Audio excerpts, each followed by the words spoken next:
Hey guys! Tonight we begin a journey into the darkest chambers of human history, where the screams of the innocent echoed off cold stone walls, and pain was not just punishment, it was policy. We're talking about medieval torture, a system so calculated, so methodical that it transformed human suffering into an art form.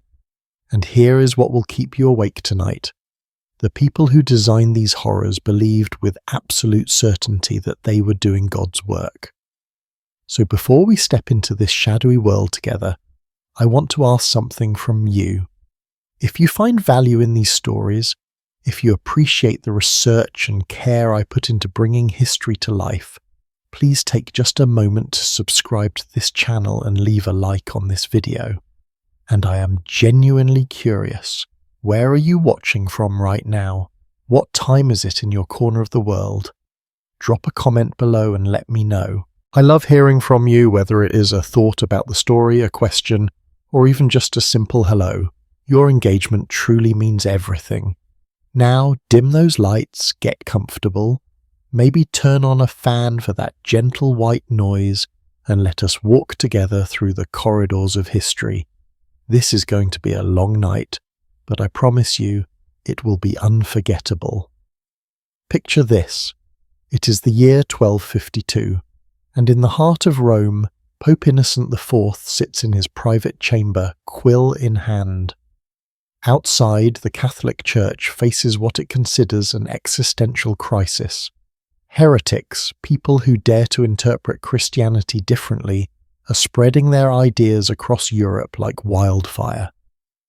The Cathars in southern France, the Waldensians in northern Italy. Voices of dissent echoing from village to village. The church has tried persuasion. It has tried preaching. Nothing is working. And so, on this particular day, Innocent does something that will change the course of Western civilization forever. He signs a papal bull, an official decree titled Ad Extirpanda. In English, that means to root out. And with those two Latin words, the Pope gives the medieval Inquisition official permission to use torture. Now let us pause here for a moment, because this is where things get fascinating and deeply disturbing at the same time. The Church did not stumble into torture accidentally. This was not some random act of medieval barbarism. No, this was calculated, systematic, and believed to be morally justified. The logic went something like this. If someone is infected with heresy, they are not just wrong, they are spiritually diseased. And just like a doctor must sometimes cut away infected flesh to save a patient's life, the Church believed it must use pain to save a heretic's soul. In their minds, they were showing mercy. Eternal damnation in hell was far worse than any temporary suffering on earth. So if a little torture could force a confession, prompt repentance, and ultimately save that person from Satan's grasp, then was torture not actually an act of love? I know. The mental gymnastics required to reach that conclusion are Olympic level. But this is how they justified it. And millions of people accepted this reasoning, not because they were stupid or inherently cruel, but because this is what authority figures told them was right. Backed by the weight of religious doctrine and the threat of being labelled a heretic themselves if they questioned it. But here is where the story takes an even stranger turn. Medieval torture was not just a continuation of what came before. The Romans, the Greeks, ancient civilizations across the world had all used torture for centuries. So what made medieval Europe different? The answer lies in a subtle but crucial shift in thinking. Ancient Rome used torture primarily on slaves and non-citizens during criminal investigations. It was brutal, yes, but it was also somewhat haphazard, limited by law and not particularly systematic. Medieval Europe, on the other hand, took torture and turned it into a bureaucratic institution. They created manuals, they established protocols, they trained specialists. They built entire careers around the practice of extracting confessions through pain. Let me give you a specific example that shows just how organized this became. In the early 1300s, a Dominican inquisitor named Bernard Gui, yes, that is his real name, and if it sounds familiar, you might recognize him as a character in the novel and film The Name of the Rose. This man wrote what became the standard guidebook for inquisitors across Europe. It was called Conduct of the Inquisition into Heretical Depravity. Catchy title, right? In this manual, Gui laid out step-by-step instructions: how to interrogate suspects, what questions to ask, when to apply torture, how to interpret responses, even how to identify when someone was lying. Bernard Gui personally pronounced over 600 people guilty of heresy during his career. 600 lives destroyed by one man's interpretation of religious purity. And here is something that will chill you to your core. The inquisitors themselves often acknowledged that torture produced unreliable information. They actually knew, that people in extreme pain will say absolutely anything to make it stop. They will confess to crimes they did not commit. They will name innocent friends and family members. They will agree to whatever accusation their torturers suggest. The inquisitors were not naive about this. But here is the twisted logic. They used torture anyway. Why? Because the goal was not always to find truth. The goal was to confirm what they already believed to be true, to create a public record of confession, and most importantly, to generate fear. Fear that kept entire communities in line. Think about what this means for a moment. Imagine you are a peasant in 13th century France. You work your small plot of land, you go to church every Sunday, you keep your head down and try to survive.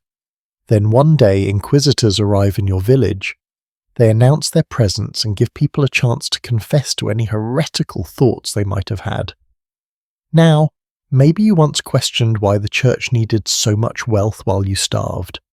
Maybe you wondered aloud why prayers in Latin, a language you do not understand, were more holy than prayers in your own language.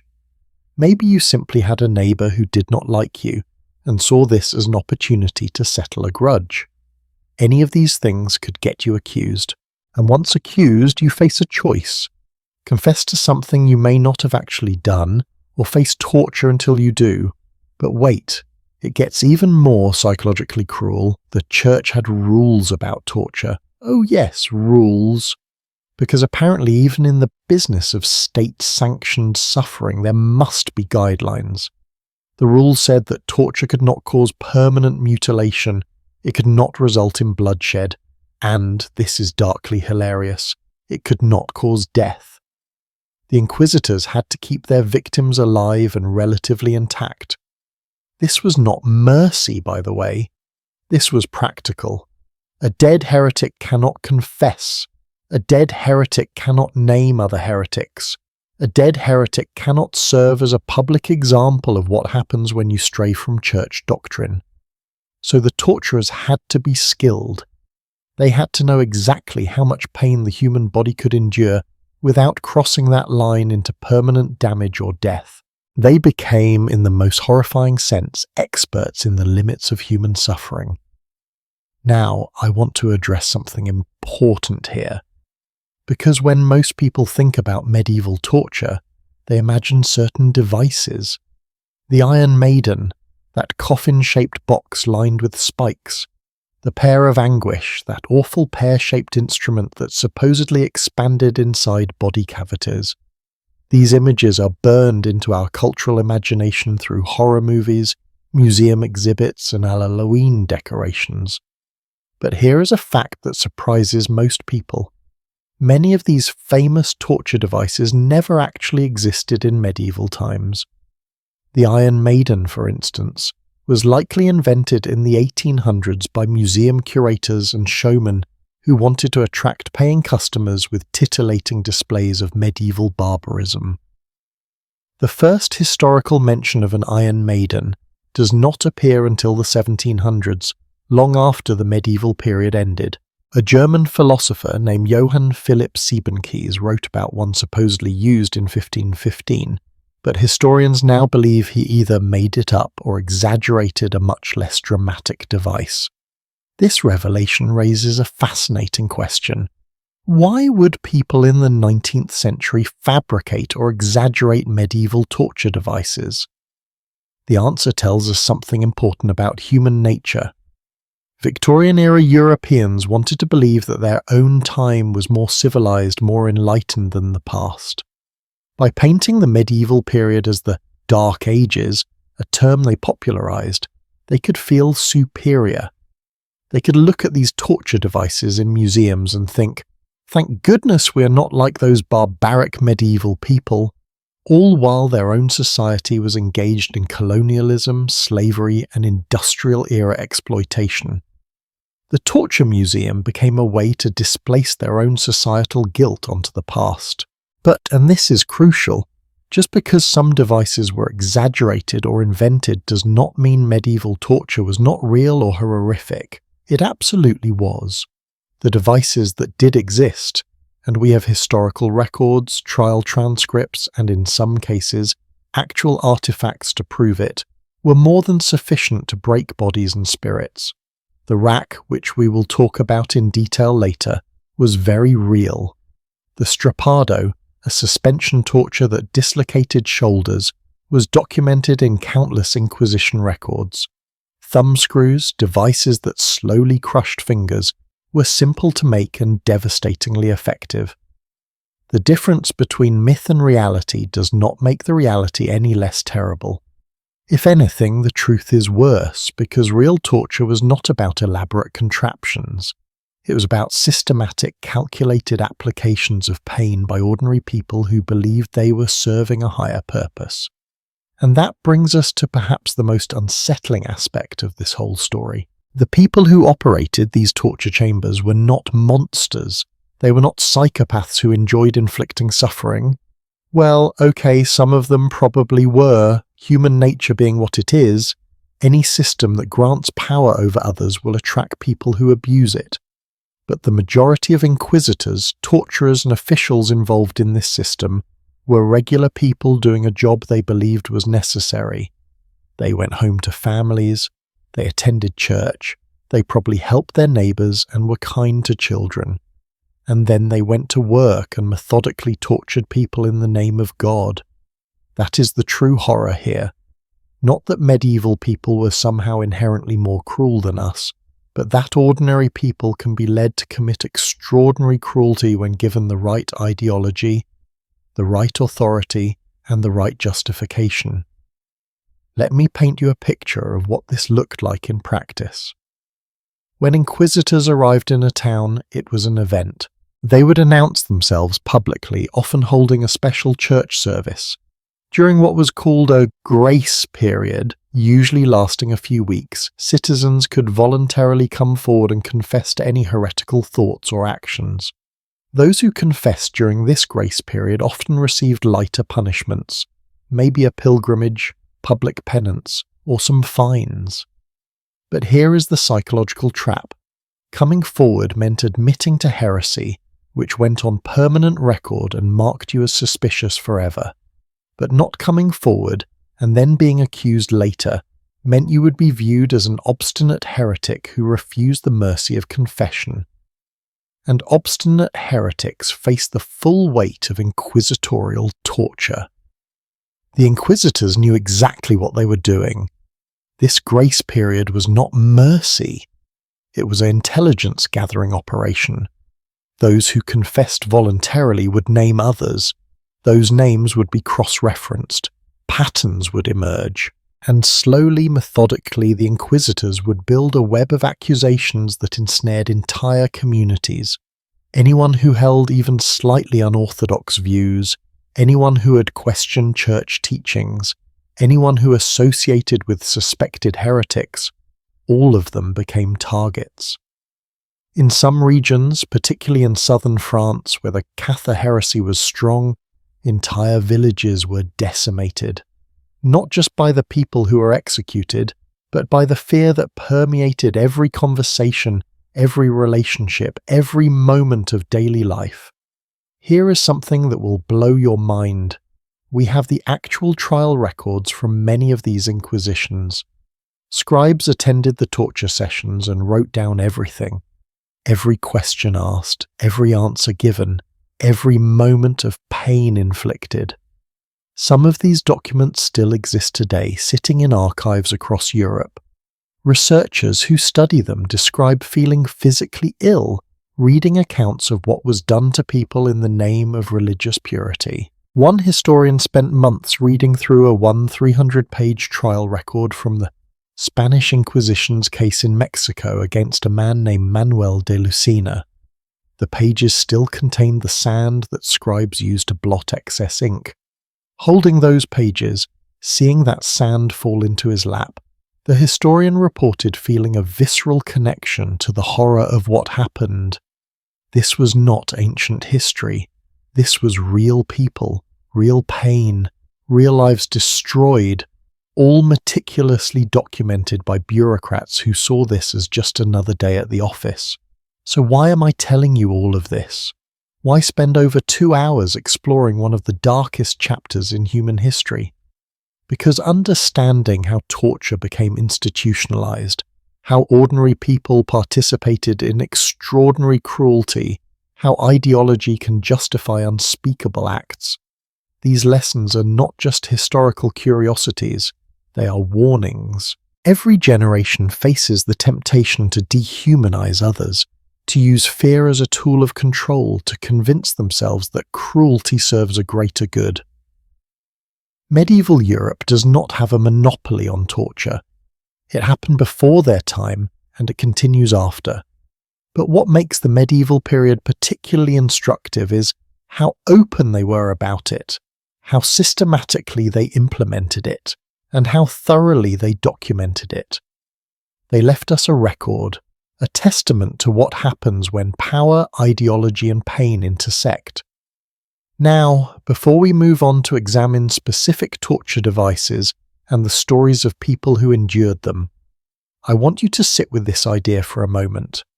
The system I have described, the papal bulls, the Inquisition structure, the torture protocols, the public confessions, all of this was legal.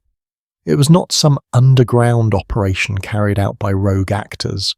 This was official policy sanctioned by the highest religious authority in Europe, supported by secular rulers and accepted by the majority of the population. That is what should terrify us most. Not the devices themselves, but the ease with which an entire civilization can normalize brutality when it is dressed in the language of righteousness and necessity. As we continue this journey together, we are going to examine specific methods of torture, the people who endured them, and the systems that supported them. But I want you to remember this foundation we have laid tonight.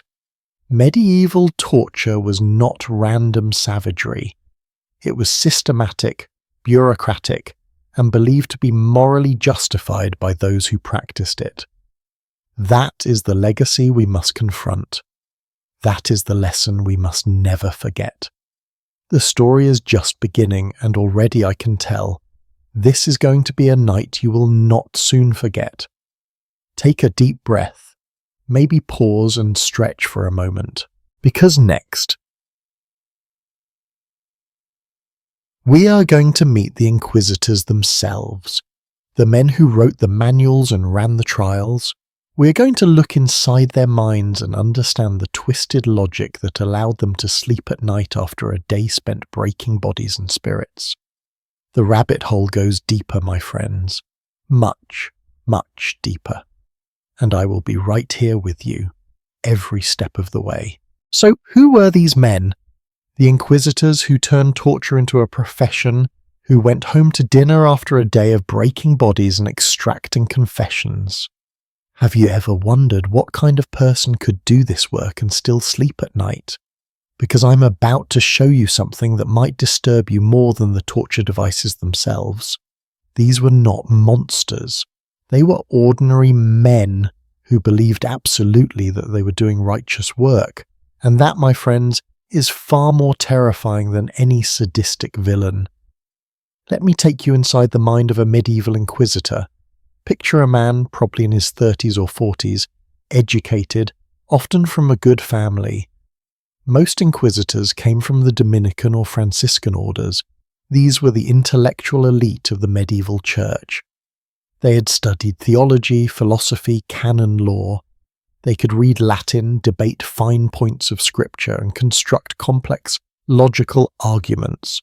In other words, they were smart, highly trained, and they applied all of that intelligence to the problem of heresy with the same systematic precision a modern detective might use to solve a crime. Except in this case, the goal was not to find truth, it was to extract confession and eliminate dissent. The manual I mentioned earlier, the one written by Bernard Gui in the early 1400s, is one of the most revealing documents from this period. This was not some hastily scribbled set of notes. This was a comprehensive training guide, hundreds of pages long, covering every aspect of the inquisitorial process. Gui explained how to identify suspects. He listed the typical behaviours of heretics, things like avoiding church services, criticising clergy, asking too many questions about doctrine, or simply being friends with known heretics. He detailed interrogation techniques, which questions to ask first, how to phrase them to trap suspects in contradictions, when to show patience, and when to apply pressure. But here is what makes this particularly chilling. Gui also wrote about the psychology of confession. He understood that people under duress would say anything. He knew torture produced unreliable information, so he developed a system to cross-check confessions, to verify details, to slowly build a case from multiple sources.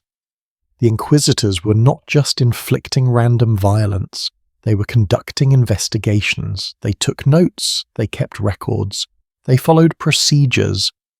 This was bureaucracy with torture as one of its tools. And bureaucracy, as we know from history, can commit atrocities far more efficiently than individual cruelty ever could. Let me give you a specific example that shows just how methodical this system was. In the late 1500s, a Jewish converso named Manuel de Lucena lived in Mexico City. Conversos were Jews who'd been forced to convert to Catholicism, but continued practicing Judaism in secret. The Spanish Inquisition had extended its reach to the Americas, and inquisitors in Mexico were particularly focused on rooting out these crypto-Jews. Manuel de Lucena was a community leader, respected, with a family and a business. But someone accused him of secretly observing Jewish rituals, and once that accusation was made, his fate was essentially sealed. The trial record from his case runs to 1,300 pages. 1,300 pages. Every interrogation session was transcribed by scribes who sat in the room taking notes. Every question asked, every answer given, every moment of silence, all recorded. When researchers today read these documents, they can feel the weight of what happened. One historian described sitting in an archive, reading through de Lucena's trial, and watching sand, the sand scribes used to blot wet ink, fall from the pages onto his lap.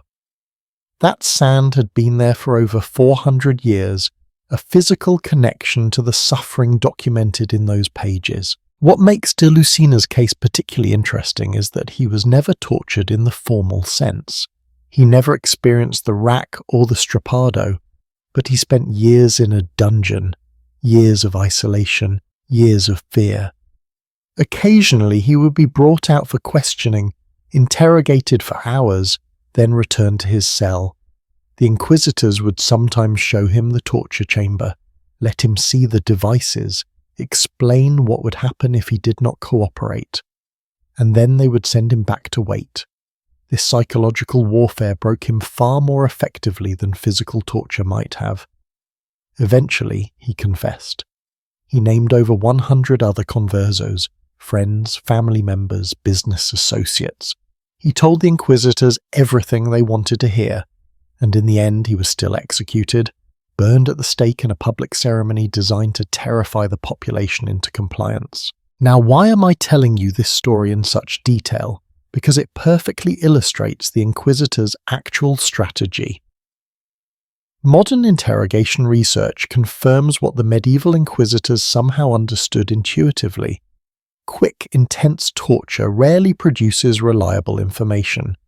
People will say anything to make immediate pain stop, but prolonged psychological pressure, intermittent interrogations, the constant threat of torture without always applying it, this approach breaks down resistance more effectively while producing confessions that seem more credible because they were not extracted at the exact moment of physical agony.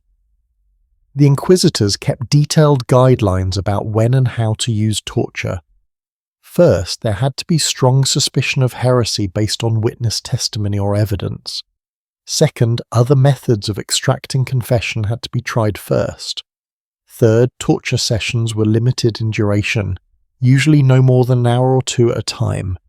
Fourth, confessions made under torture had to be reaffirmed the next day, when the victim was not actively being tortured, for the confession to be considered valid. And fifth, certain groups were theoretically exempt from torture. Children under 14, elderly people, pregnant women, and those with certain medical conditions. Do you see what is happening here? The Church was trying to make torture seem rational, controlled, even merciful by comparison to what it could have been. By setting these limits, they created a framework that allowed everyone involved, the Inquisitors, the secular authorities who assisted them, the population who witnessed the results, to feel like this was not barbarism. This was justice. This was necessary for the salvation of souls and the protection of society. The rules made it acceptable. And that is one of the most important lessons from this entire dark chapter. Atrocity becomes possible when it is systematized, when it follows procedures, when ordinary people can tell themselves they are just doing their jobs within an established framework. But let me be clear about something. These rules were violated constantly. Inquisitors who exceeded the guidelines could theoretically be punished, but in practice oversight was minimal. In 1256, just 4 years after Pope Innocent IV first authorized torture, Pope Alexander IV issued another decree.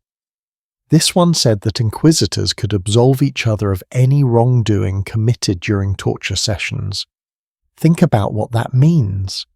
If an inquisitor accidentally killed someone during torture, or permanently maimed them or exceeded the legal limits, they could simply confess to their fellow inquisitor and be forgiven. There was essentially no accountability. The system was designed to protect the torturers, not the victims. And who were the victims? Anyone accused for any reason. Yes, the primary targets were heretics, people with genuinely different theological views, but the definition of heresy was flexible enough to encompass almost anything. Questioning the wealth of the Church? Heresy. Reading the Bible in your own language instead of Latin? Potential heresy. Being too educated, too independent, too successful? Suspicion of heresy. And once accused, you had almost no way to defend yourself. You were not told who accused you. You were not allowed effective legal counsel. No lawyer wanted to ruin their career defending heretics. You could not call witnesses in your defense without risking those witnesses being accused themselves. The entire system was designed to produce confessions and convictions, not to determine actual guilt or innocence. One of the most insidious aspects of the inquisitorial process was how it turned communities against themselves. When inquisitors arrived in a town, they would announce a grace period. Anyone who voluntarily confessed to heretical thoughts during this time would receive lighter punishment. Sounds reasonable, right? But here is the trap. If you confessed, you were required to name others. You had to tell the inquisitors who else in your community held heretical views, or who you had discussed these ideas with, or who had influenced your thinking. If you did not name names, the inquisitors would assume you were hiding something, and you would face harsher treatment. So people, desperate to save themselves, would name neighbors, friends, family members. Sometimes they named people truthfully. Sometimes they made up accusations to satisfy the inquisitors. Either way, the result was a cascade of denunciations that could ensnare dozens or even hundreds of people. Imagine living in a village where this was happening. Could you trust anyone? Could you speak freely even in your own home? What if your spouse, under threat of torture, named you to save themselves? What if your children, not understanding the danger, repeated something you said privately? This atmosphere of fear and suspicion was precisely what the inquisitors wanted. Because when everyone is afraid, when everyone is watching everyone else, when any conversation might be reported and used against you, then nobody dares to step out of line. The threat of torture achieved social control far more effectively than actual torture ever could. Now I want to address something you might be thinking. You might be wondering, did the inquisitors themselves believe in what they were doing, or were they just using religion as an excuse for power and cruelty? The honest answer is both. Some inquisitors were undoubtedly true believers, men who genuinely thought they were saving souls and protecting the church. They saw heresy as a spiritual cancer that had to be cut out before it infected the entire body of Christendom. When they tortured someone, they believed they were giving that person a chance to confess, repent, and be reconciled with God before facing eternal damnation. In their minds, temporary physical suffering was a small price to pay for eternal salvation. But other inquisitors clearly exploited their position. Remember Count Alphonse of Toulouse, who I mentioned in the first part? He was not an inquisitor himself, but he worked closely with them, and he confiscated the property of convicted heretics, enriching himself tremendously in the process. This pattern repeated across Europe. Secular rulers supported the Inquisition partly for religious reasons, but also because convicting heretics allowed them to seize land and wealth. Inquisitors themselves, while theoretically living under vows of poverty, often controlled significant resources because the Inquisition funded itself partially through confiscated property. This created obvious incentives to find people guilty. So you had a system where true believers and opportunists worked side by side, each for their own reasons, all contributing to the same brutal outcome. And the scariest part? Most of the people involved probably fell somewhere in the middle. They were not fanatics, and they were not cynical opportunists. They were ordinary men doing a job in a system that normalized cruelty. They believed enough in the righteousness of their cause to sleep at night, but they also understood the practical benefits of their position. They were human, with all the complicated motivations and self-deceptions that humans are capable of. Let me share one more aspect of the Inquisitors' world that rarely gets talked about. These men had families, they had friends, they participated in their communities. Bernard Guy, the author of that torture manual, also wrote chronicles of French history and was considered a respected scholar. He was appointed Bishop of Lodève late in his life, a position of honour and responsibility. By all accounts, people who knew him found him intelligent and capable. He was not shunned as a monster. He was celebrated as a defender of the faith.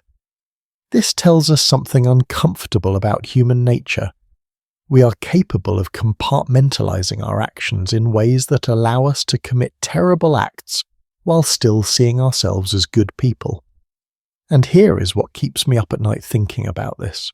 If ordinary, educated, even respected men could participate in this system of institutionalized torture, believing themselves to be doing righteous work, then what does that say about all of us? Given the right circumstances, the right ideology, the right institutional support, how many of us might do the same? I am not saying this to excuse the Inquisitors. They made choices, and those choices caused immense suffering. But I am saying we need to be honest about human capacity for rationalization. Every person who has ever committed atrocity in the name of a cause, whether religious, political, or social, believed they were justified. They always have reasons. They always have frameworks that make it seem necessary. And they almost always have the support of institutions and communities that validate their actions. This is why studying the medieval inquisitors is not just about understanding history, it is about understanding ourselves.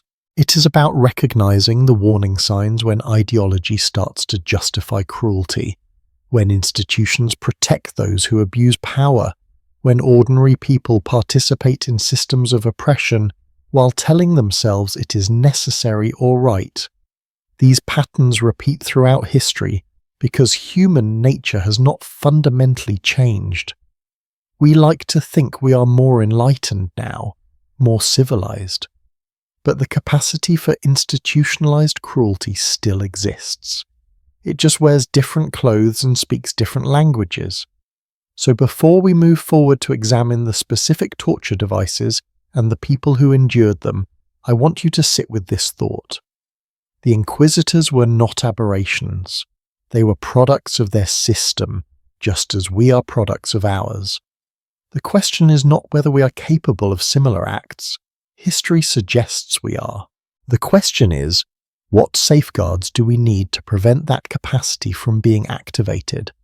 What institutions, what values, what principles of human rights and dignity must we defend and to ensure we never recreate systems like the Inquisition? These are not comfortable questions, but they are necessary ones. And as we continue deeper into this story examining the tools of torture, the people who suffered, and the societies that allowed it all to happen, keep asking yourself, how would I have responded if I lived in that time? Would I have had the courage to resist? Would I have been able to see through the justifications and recognize the horror for what it was? Or would I, like so many others, have simply gone along, convinced myself it was necessary, and participated in the machinery of pain? We are about to leave the Inquisitor's chambers and enter the torture room itself. We are going to look at specific devices, understand how they worked, and hear the stories of people who experienced them. But I wanted you to meet the Inquisitors first to understand their mindset, because that context makes everything that follows even more disturbing. These were not random acts of violence. This was systematic, deliberate, and carried out by intelligent people who believed in what they were doing. That is the true horror of the medieval Inquisition, and that is the lesson we must never forget. Now we stand at the threshold of the torture chamber itself. Can you hear it? The creak of wooden beams, the rattle of chains, the echo of footsteps on cold stone floors. This is where theory became practice, where the Inquisitor's careful notes transformed into screams. And the first device we encounter, the one that became so infamous it earned its own nickname, tells us everything we need to know about how medieval Europe turned human anatomy into a weapon. The Tower of London, around 1420. The Duke of Exeter, a powerful nobleman, introduces a new interrogation tool to England's most notorious prison. It is a simple machine, really. A rectangular wooden frame about 7 feet long and 3 feet wide, elevated slightly off the ground. At each end there are rollers with ropes attached. The victim's wrists are tied to one set of ropes, their ankles to the other, and then, slowly, methodically, the rollers are turned. The body stretches, joints separate, tendons tear, and because this device was introduced by the Duke of Exeter, the prisoners at the Tower of London gave it a darkly humorous nickname, the Duke of Exeter's daughter. Because, they said, the Duke's actual daughter could not have been crueler. But here is what makes the rack so particularly horrifying. It was not designed to kill quickly. Death was almost never the goal. The rack was engineered with precision to cause maximum pain while keeping the victim alive and conscious. The operators, and yes, they were called operators because this required skill, knew exactly how many turns of the wheel would dislocate a shoulder without tearing the arm completely off. They understood how to stretch the spine to the point of agony without severing it.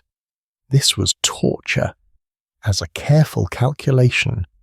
a balance between destruction and preservation. Let me walk you through what actually happened to a person on the rack, because understanding the mechanics helps us grasp why this device inspired such terror. When the stretching begins, the first thing victims feel is tension in their joints. The shoulders, being the most mobile joints in the human body, are also the most vulnerable. As the ropes pull tighter, the ball of the upper arm bone starts to separate from the shoulder socket. This is called dislocation, and if you have ever dislocated a joint, you know the pain is immediate and intense. But on the rack, this is just the beginning. As the stretching continues, the elbows and knees begin to strain. The ligaments holding these joints together are strong, but they are not designed to withstand this kind of force. One by one, they start to tear. The sound, and multiple historical accounts mention this, is apparently audible, a series of pops and cracks as the body literally comes apart. And through all of this, the victim is fully conscious, fully aware, experiencing every moment of their own dismemberment. But the psychological torture might be even more worse than the physical, because the rack operator controls the pace. He can stop at any moment. He can ask questions. He can give the victim a chance to confess. And if the victim refuses, he turns the wheel again. Just one more click. One more increment of agony. This meant that victims were not just experiencing pain, they were making constant decisions about whether to continue enduring it. Should I confess now? Should I wait? Can I withstand one more turn? Will the next turn be the one that permanently cripples me? This mental torture, this forced participation in your own destruction, added a layer of psychological horror that pure physical pain alone could not achieve. We have documented cases of the rack being used in the Tower of London against some of history's most famous prisoners. In 1546, a Protestant woman named Anne Askew was racked for hours because she refused to name other Protestants in King Henry VIII's court. The Lieutenant of the Tower and even the Lord Chancellor himself took turns operating the rack when the professional torturer refused to continue, claiming he had already stretched her beyond safe limits. Anne Askew's shoulders and hips were completely dislocated. Her spine was damaged so severely that she could not stand. When she was burned at the stake a few days later, because despite the torture, she still refused to recant her Protestant beliefs, she had to be carried to the execution and propped up in a chair because her body no longer functioned. Think about that for a moment. They tortured her until she was physically destroyed, and then they executed her anyway. This was not unusual. The rack was particularly popular for political and religious prisoners because it sent a message.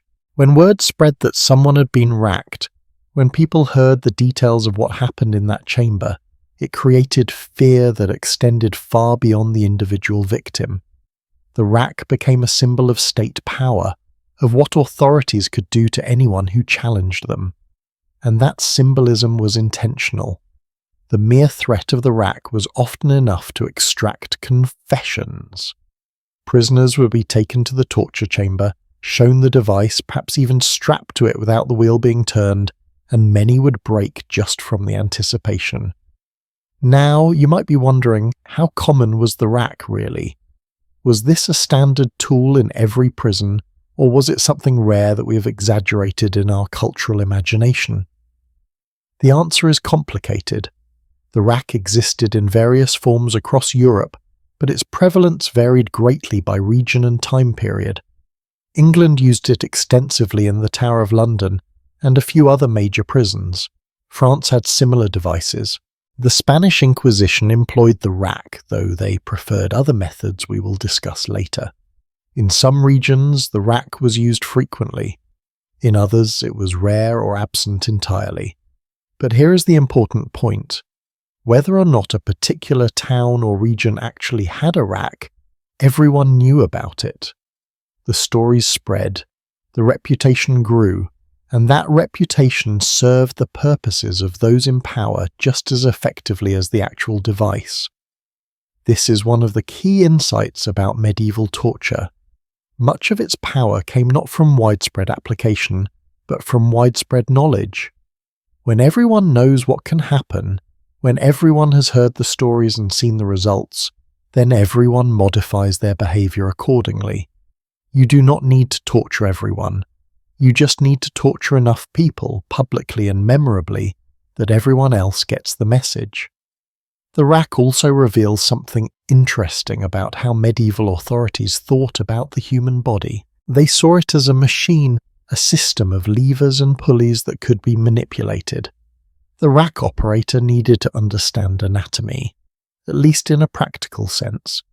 He needed to know which joints would fail first, how much tension different body parts could withstand, how to pace the torture to avoid death while maximizing pain. In a twisted way, this was applied medical knowledge. Some torture operators were actually surgeons or barbers, professions that gave them understanding of human anatomy. They used that knowledge not to heal but to harm in the most calculated way possible. And here is something that will make your skin crawl. The rack was considered one of the more civilized forms of torture. Why? Because it did not draw blood. Those rules I mentioned earlier about torture not causing bloodshed, the rack could completely destroy a person's body, leave them permanently disabled, damage their spine and joints irreparably, but it rarely broke the skin.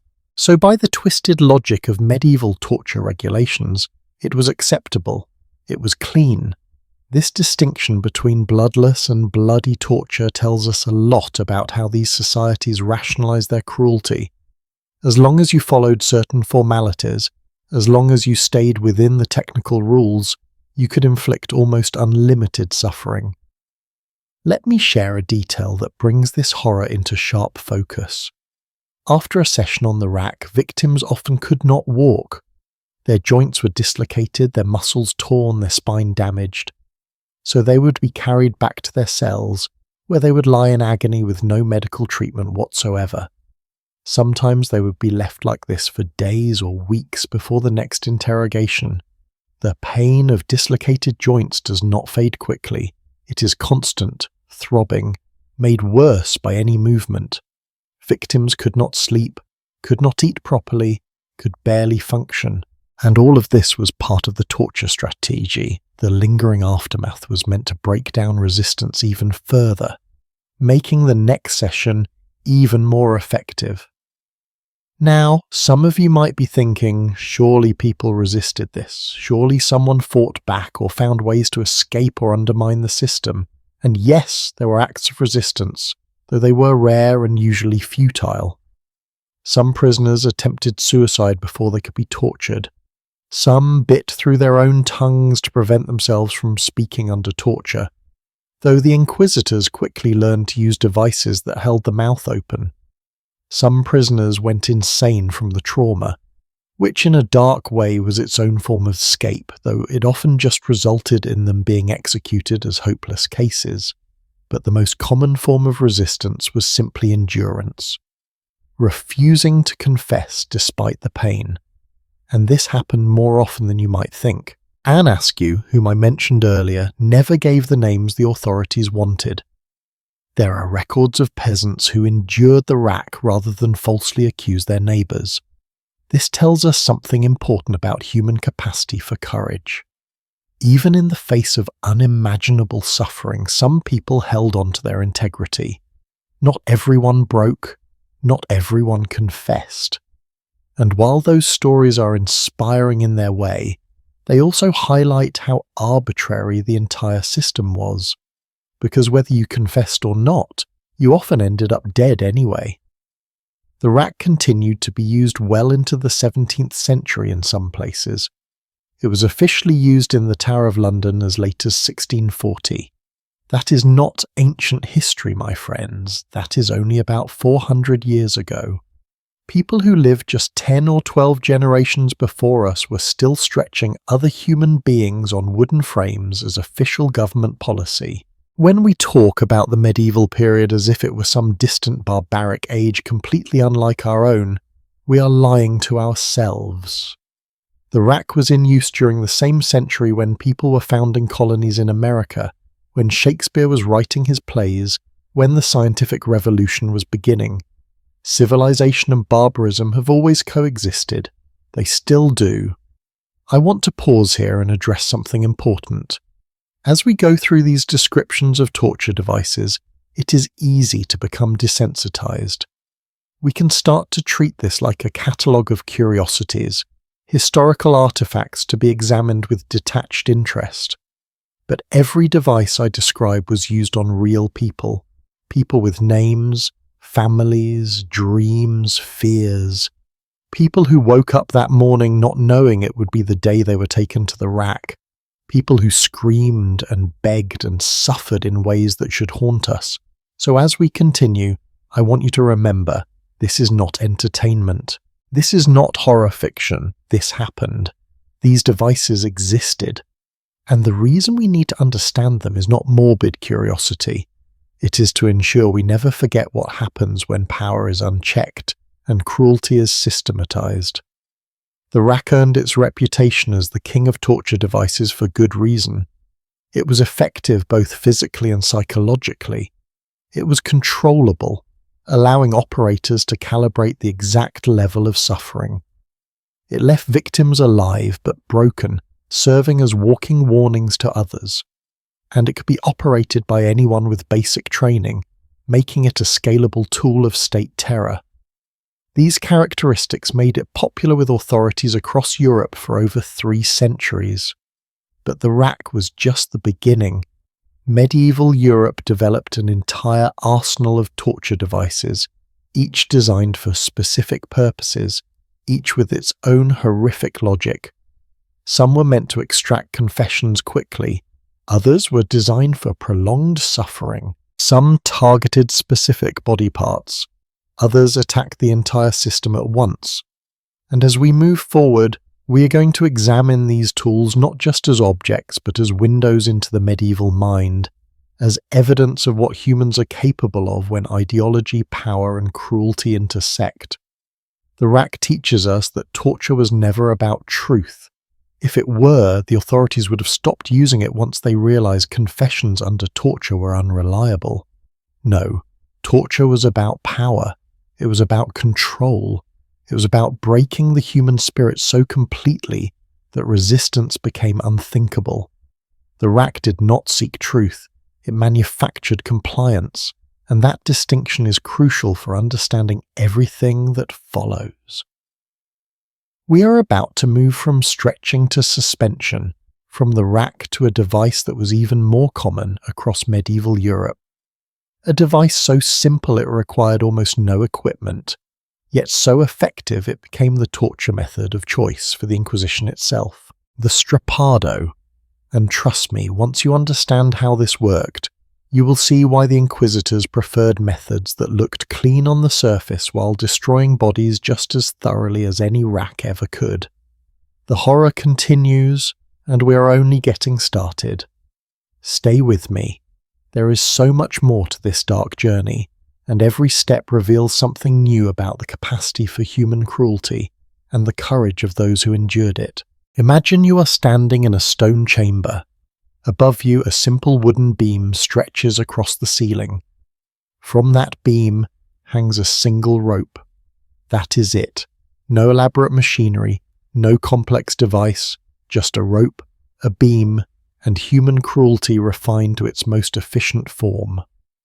What I'm about to describe became the most widely used torture method in medieval Europe, not because it was the most brutal, though it was certainly brutal enough, but because it was practical. Anyone could set it up.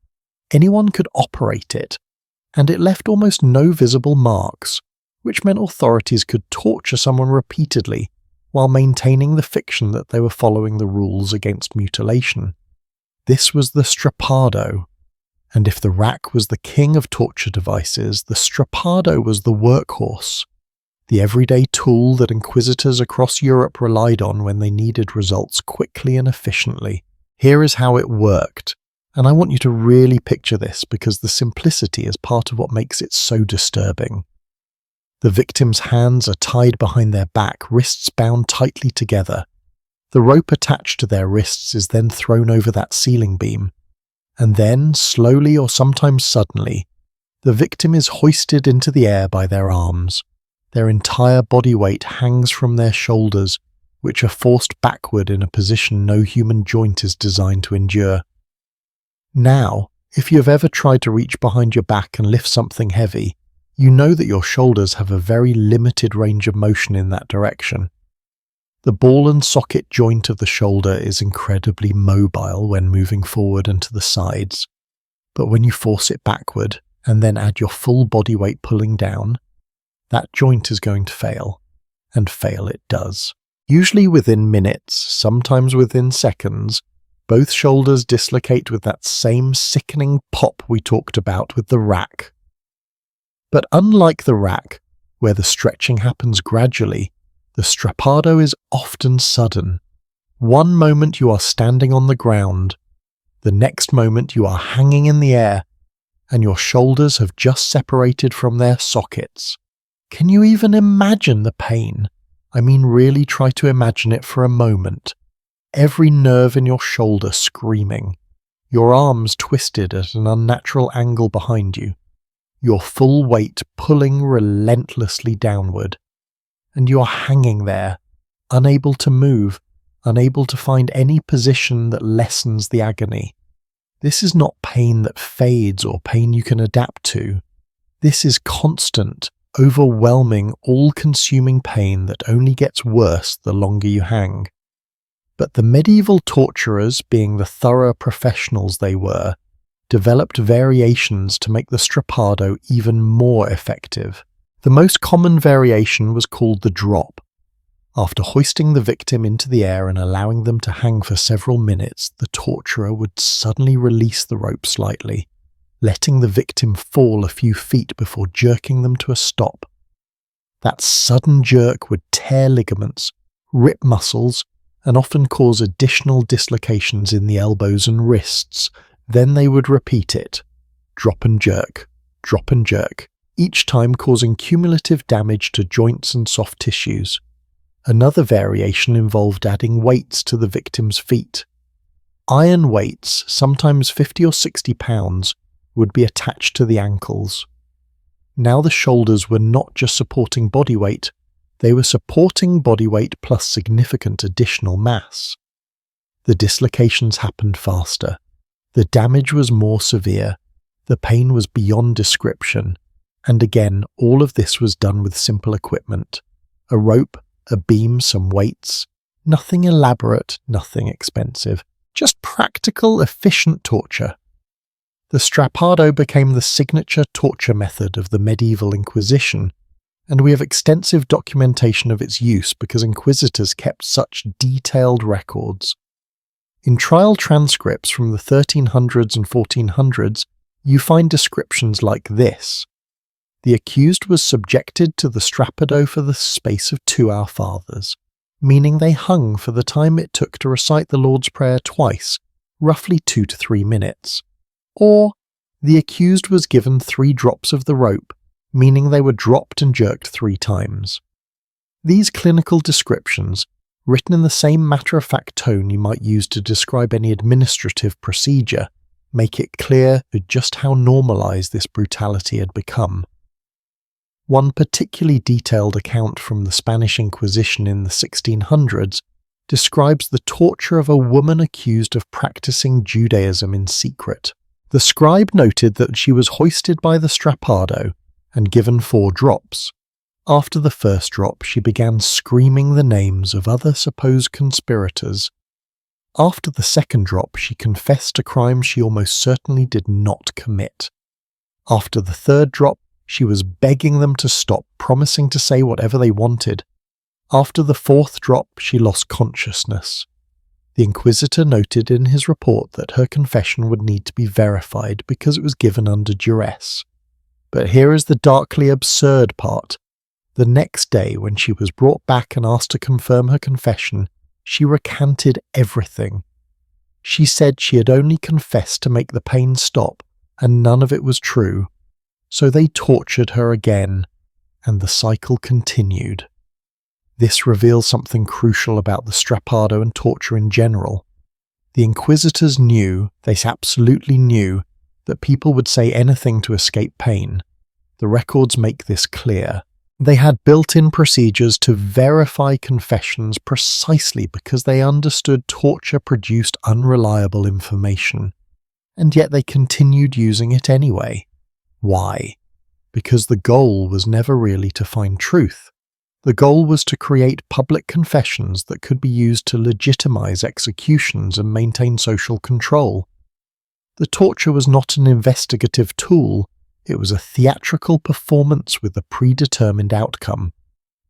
Now, here is what makes the strappado particularly insidious compared to something like the rack. The strappado was portable. You did not need a dedicated torture chamber. Any room with a ceiling beam would work. A barn, a church, even outdoors if you had a tree with a strong branch. This meant inquisitors could travel from town to town setting up temporary torture operations wherever they went. And they did exactly that. When inquisitors arrived in a village to investigate heresy, they would identify a suitable location, install their rope, and begin their work. The torture could happen anywhere, which meant the threat of torture was everywhere. The medical aftermath of the strappado was severe and often permanent. Dislocated shoulders if not treated properly, and they were never treated properly in these cases, can cause chronic pain and limited mobility for the rest of a person's life. The ligaments and tendons torn during the torture would heal incorrectly, if they healed at all. Nerve damage was common, leading to numbness or constant tingling in the arms and hands. Some victims lost the ability to raise their arms above their heads. Others could not grip objects properly. And remember, these were often people whose livelihoods depended on manual labour. A farmer who could no longer lift a plough, a craftsman who could no longer work his trade. The torture destroyed not just bodies but entire lives. But let us talk about something that rarely gets mentioned in discussions of medieval torture. The people who operated these devices. Who were they? How did someone become a torturer? And perhaps most disturbing of all, how did they live with themselves? In most cases, torture was not carried out by the inquisitors themselves. The inquisitors were clergy, and there were technical rules, however often violated, about clergy shedding blood or directly inflicting violence. So the actual torture was performed by secular assistants. Sometimes these were professional executioners who added torture to their repertoire of services. Sometimes they were soldiers or guards assigned the duty. Sometimes they were simply local men hired for the task. We know from records that these torture operators were paid. It was a job, not a well-respected job. Certainly, in many medieval communities, executioners and torturers were socially stigmatized, but it was employment. Some cities had official torture operators who received a regular salary. In other places, they were paid per session. The rates varied, but we have account books from some Inquisition offices that list payments to torturers alongside payments for candles and ink. Again, the bureaucratic normalization of horror. What kind of person takes that job? Some undoubtedly were sadists who enjoyed inflicting pain. But most, I suspect, were ordinary men who needed money and had few other options.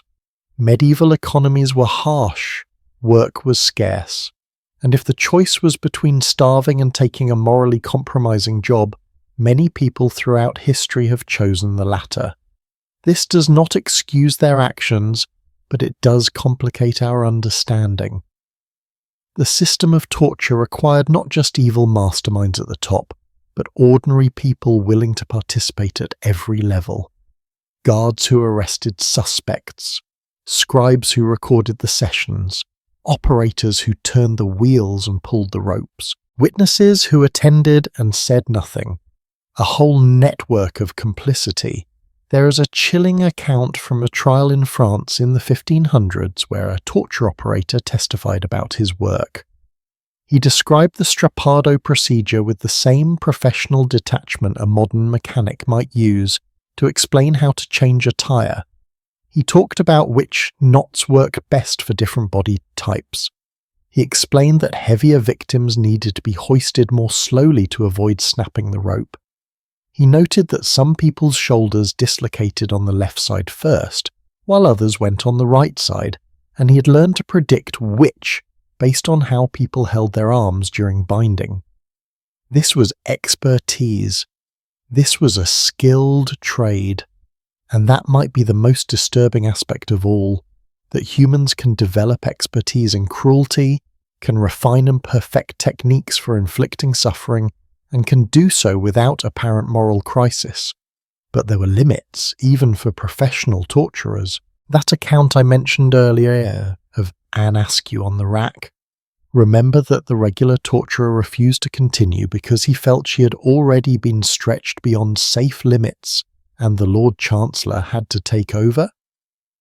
That tells us something important. Even people who made their living through torture had lines they would not cross. Those lines were often professional rather than moral. They were worried about killing the prisoner and losing their usefulness. But they were still lines. Which raises an interesting question. What happens when the people operating the torture resist or refuse? The answer, usually, was that someone else did it. There was always someone willing to step in. Authority figures themselves sometimes operated the devices, as the Lord Chancellor did with Anne Askew. Or new operators were brought in. The system was designed to keep functioning regardless of individual resistance. This is another hallmark of institutional cruelty. It is structured to continue operating even when specific individuals balk. Let me share one more aspect of the strappado that shows just how calculated this torture was.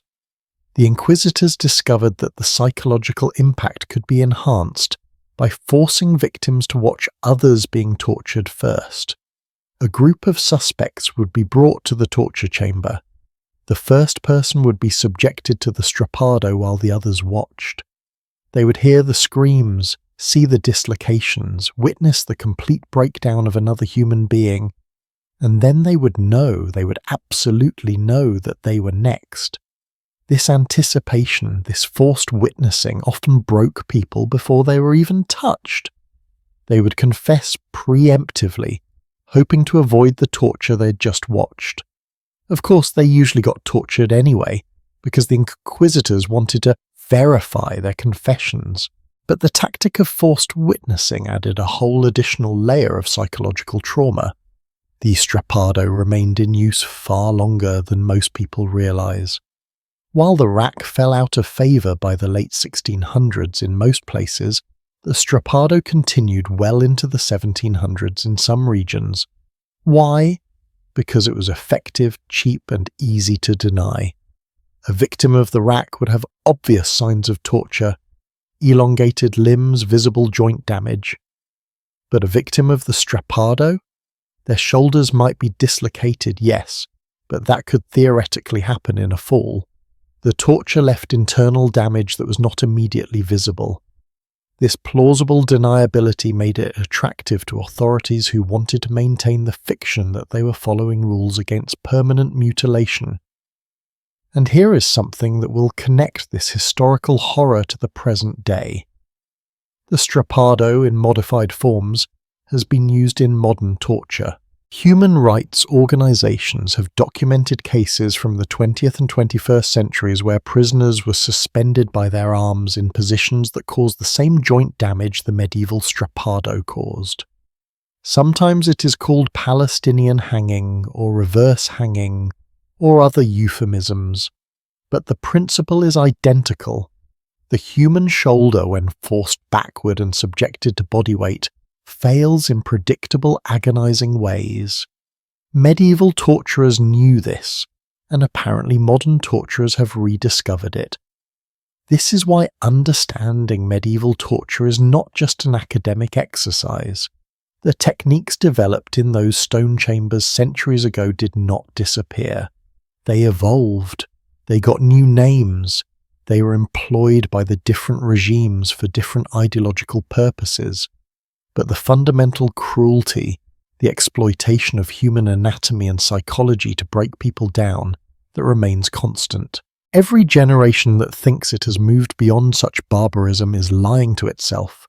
The capacity is always there, the knowledge is preserved, and when the right circumstances arise, war, political upheaval, the dehumanization of enemies, torture returns. So as we move forward through this catalogue of medieval horror, remember, these are not just historical curiosities. They are warnings, blueprints of human cruelty that have been used again and again throughout history. Understanding them, really understanding how they worked and why they were used and who operated them, is part of ensuring we never create the conditions where they flourish again. The Strappado taught medieval Europe that you do not need elaborate machinery to break a human being. You just need gravity, rope, and the willingness to use them. Simple tools applied with calculated cruelty can be just as effective as any complex device. And that simplicity, that ease of implementation is what made the Strappado the torture of choice for centuries. But we are not done yet, not even close. Because while the rack and the Strappado attacked the large joints of the body, medieval torturers developed an entire category of devices designed for smaller, more precise applications of pain. Devices that could crush fingers bone by bone, compress skulls millimeter by millimeter, destroy specific body parts with surgical precision. These instruments of focused agony reveal yet another dimension of medieval torture, the understanding that sometimes breaking a person does not require destroying their whole body. Sometimes all you need to break is one small part slowly and methodically, while they watch and wait for what comes next. That is where we are headed. Into the realm of precision torture, where the pain was concentrated, controlled, and somehow even more personal than the hanging and stretching we have discussed so far. There is something uniquely terrifying about watching your own body being destroyed piece by piece. The rack and Strappado attacked the whole body at once, overwhelming victims with total agony. But what we're about to discuss is different. These devices were surgical in their precision. They focused on small areas, fingers, toes, heads, individual bones, and crushed them slowly, methodically, giving victims plenty of time to anticipate each increment of destruction. And perhaps the most disturbing aspect, these precision torture devices were often considered more humane than the rack because they rarely killed anyone. You could crush every finger on a person's hand and they would survive. Maimed, yes. In constant pain, certainly, but alive. And in the twisted calculus of medieval torture that made these devices preferable. Let us start with the simplest and most common, the thumbscrew. Also called thumbkins in some regions. Take a moment and look at your own hands. Flex your fingers. These are incredibly complex instruments containing 27 bones each, held together by an intricate network of tendons, ligaments, and tiny joints. Your fingers allow you to write, to eat, to work, to create. They are essential to almost everything you do. Medieval torturers understood this perfectly, and they realized that threatening someone's hands was one of the most effective forms of psychological warfare. The thumbscrew is deceptively simple. 2 flat metal plates, one fixed and one that moves, connected by a screw mechanism. The victim's thumb, or sometimes multiple fingers, is placed between these plates.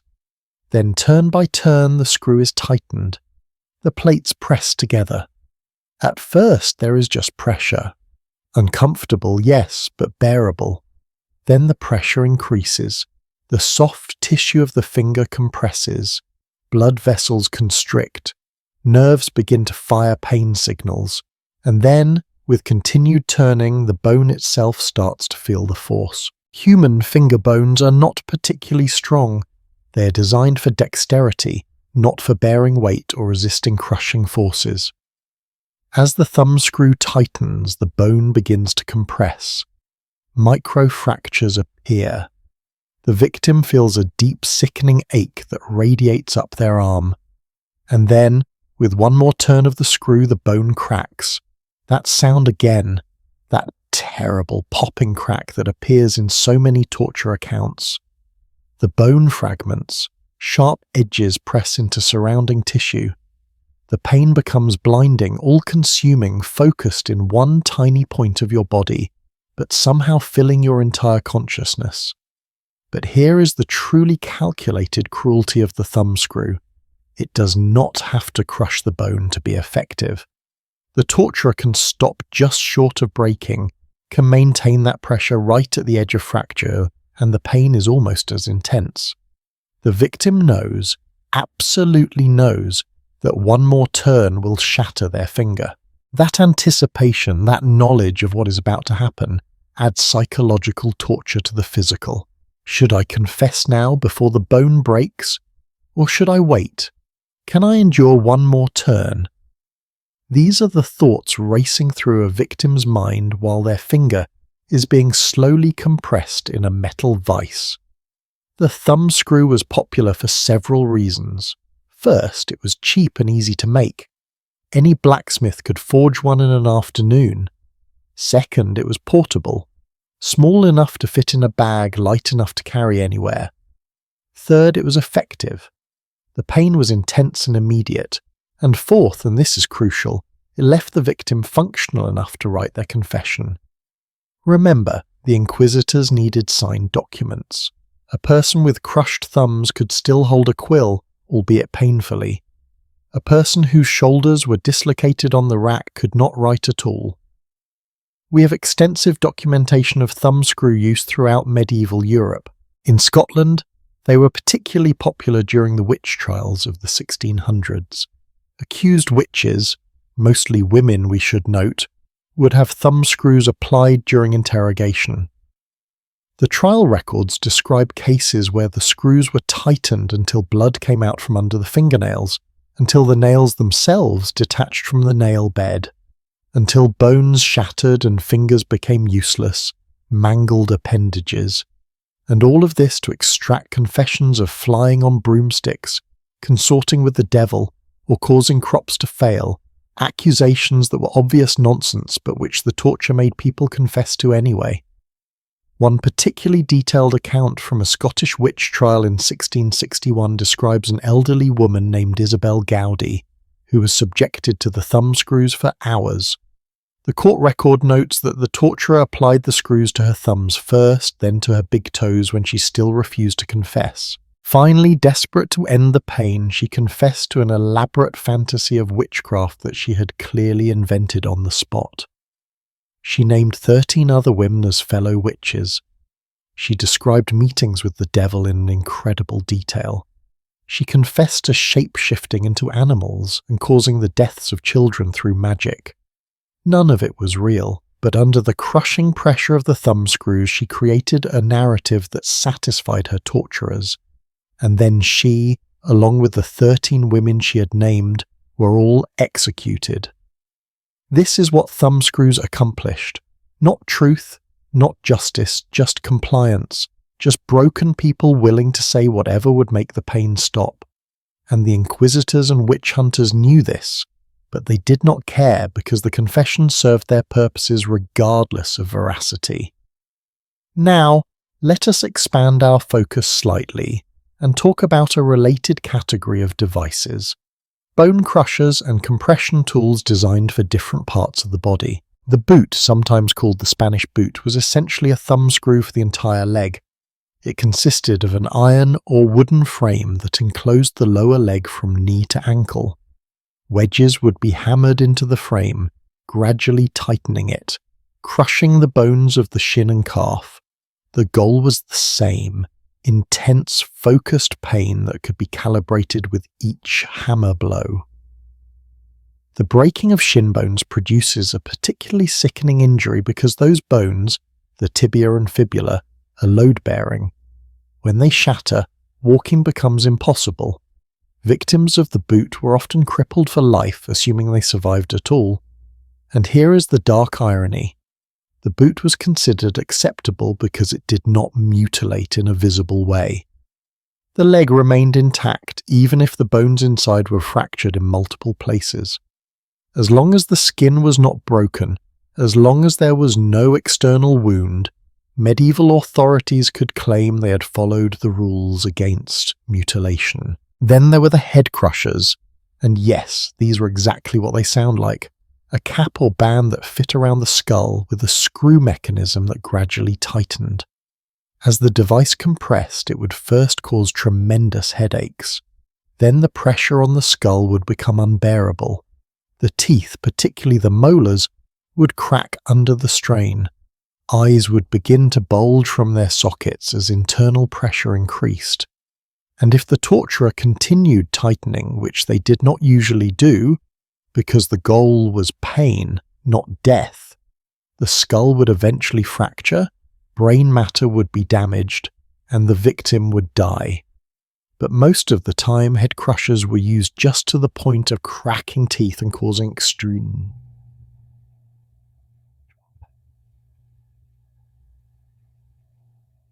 The psychological impact was enormous because victims could feel the pressure building around their entire head, could sense the device tightening like a vice around their skull, and knew that just a few more turns would mean permanent brain damage or death.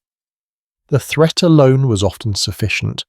Many victims confessed before the head crusher even got to the point of breaking teeth. What strikes me about all these compression devices is how they reveal a sophisticated understanding of pain thresholds and human anatomy. The torturers knew which bones would break first. They understood that crushing fingers caused different pain than crushing legs, which caused different pain than crushing heads. They knew how to pace the torture, how to give victims breaks to confess, how to ramp up slowly to maximize both physical suffering and psychological terror. This was not random violence. This was applied science in the service of cruelty. Let me share something that might surprise you. Many of these devices were adjustable. They came in different sizes for adults and children, for men and women, for people with larger or smaller body parts. This customization tells us that torture was not an occasional improvised activity. There was a market for these devices. Craftsmen specialized in making them. Buyers wanted options. This was an industry. Can you imagine being a medieval metalworker and having someone commission a set of thumb screws in various sizes? What do you say? Certainly, sir. Would you like the child-size version as well? The normalization required for such transactions to occur is staggering. We also have evidence that some of these devices were ornately decorated. Not all of them, certainly. Many were purely functional. But some thumb screws and head crushers were engraved with religious symbols or inscribed with Bible verses. Think about the psychology behind that. The torturer applies a device to crush your bones, and that device has scripture engraved on it. Perhaps Psalm 23, "The Lord is my shepherd," or some verse about divine justice. The message is clear. This torture is holy, this pain is righteous. God himself approves. The decoration of torture devices with religious imagery is perhaps the ultimate example of how ideology can corrupt and justify anything. Now, let us talk about who was subjected to these precision tortures. Everyone we have discussed so far, from the strappado to the rack to the thumb screws, could theoretically be applied to anyone accused of any crime. But in practice, certain groups face certain tortures more frequently, and one of the most disturbing patterns is how accusation of heresy or witchcraft was weaponized against specific populations. Women accused of witchcraft, for instance, were particularly likely to face thumb screws and other compression devices. Why? Partly because these tortures did not require the victim to be physically strong or healthy. An elderly woman could be subjected to thumb screws as easily as a young man. Partly because these devices could be applied while the victim was fully clothed, which mattered in societies with strict rules about modesty, and partly, and this is darker, because these tortures allowed male interrogators to maintain physical distance. They did not have to touch the victim's body, they just turned a screw. This created a veneer of propriety even while committing horrific violence. Jewish populations during the Inquisition also faced particular targeting with these devices. The Spanish Inquisition, which officially began in 1478, was obsessed with conversos, Jews who had converted to Christianity but were suspected of secretly maintaining Jewish practices. Thumbscrews and the boot were commonly used on these suspects, often in combination with other tortures. The goal was not just confession, but information. Where do you gather for secret Jewish services? Who else is involved?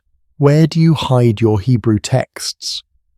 The compression devices were perfect for extracting lists of names because victims could still speak clearly, even while their fingers were being crushed. Political prisoners also faced these precision tortures, particularly in England and France during periods of political upheaval. When authorities wanted information about plots, conspiracies, or hidden resources, they turned to devices that allowed for prolonged interrogation. You cannot question someone effectively while they are hanging from a strappado, screaming in agony.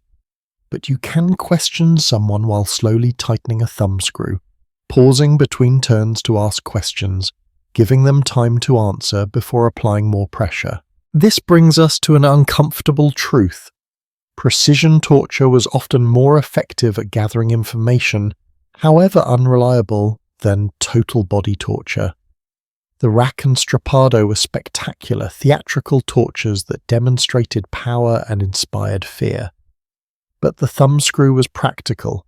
It allowed for conversation, for negotiation, for the illusion of control.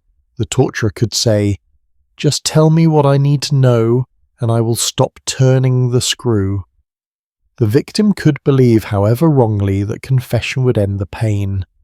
This dynamic made precision devices particularly popular with interrogators who wanted to maintain some pretense of rationality.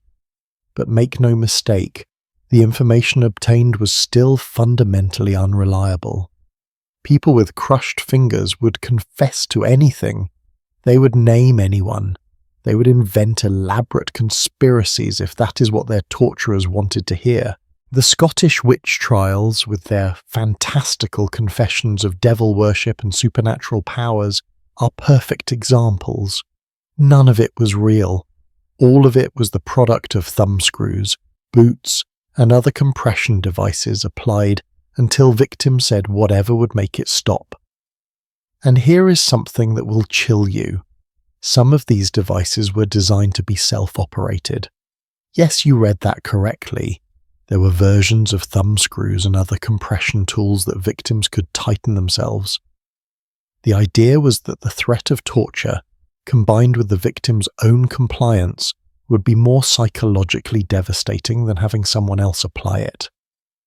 Authorities would place the device on the victim's hand and say, "Tighten it until you are ready to confess." The victim would then have to actively participate in their own torture, turning the screw, feeling each increment of pain, knowing they were doing this to themselves. This self-inflicted torture added layers of psychological trauma that pure physical pain could not achieve. How effective was this? Terrifyingly so. Historical accounts describe suspects who would tighten the devices on themselves rather than wait for torturers to do it, hoping that this compliance would be seen as cooperation and result in leniency.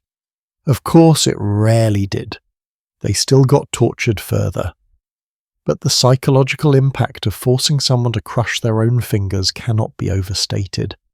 It created a level of helplessness and complicity that broke people's spirits as thoroughly as the devices broke their bones. Let us also acknowledge the long-term medical consequences. Someone who survived the rack or strappado might eventually regain some function, though they would likely have chronic pain and limited mobility.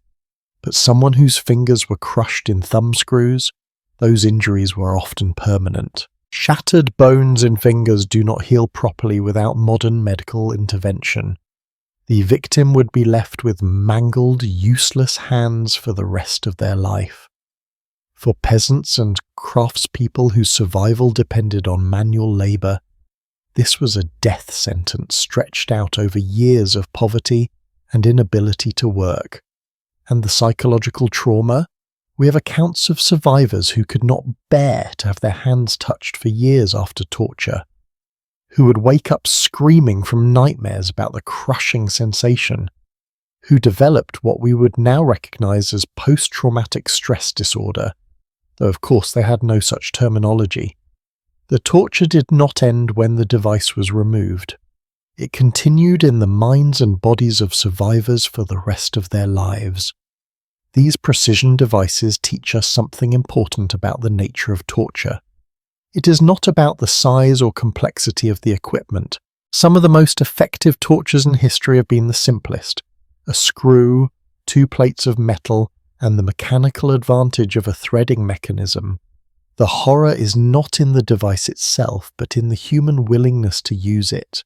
To turn that screw one more time, to watch someone's finger bone crack and know you caused it and feel justified in doing so. We have covered crushing and compression, but the medieval torture arsenal had more to offer. Much more. Because while some torturers preferred mechanical advantage and slow pressure, others turned to one of humanity's oldest fears and most primal forms of pain: fire. Burning, branding, searing flesh, these tortures connected to ancient practices and religious symbolism in ways that made them uniquely powerful in the medieval Christian imagination.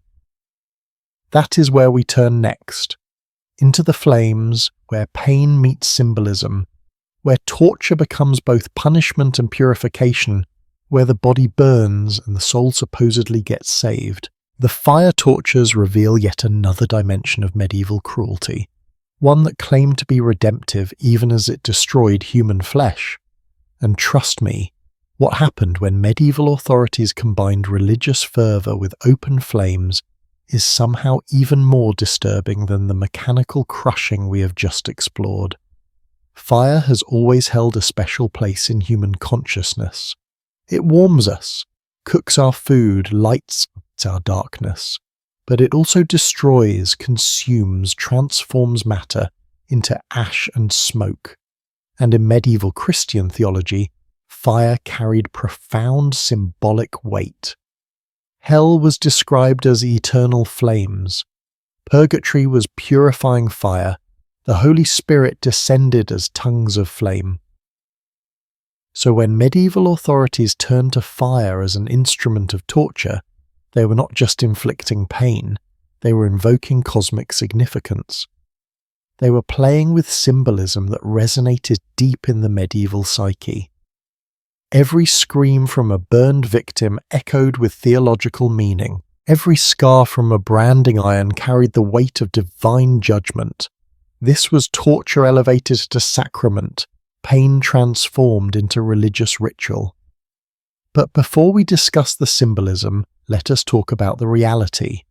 Because fire torture was not abstract theology, it was flesh-burning, skin-blistering, nerve-screaming. And medieval Europe employed fire in ways both spectacularly public and horrifyingly intimate.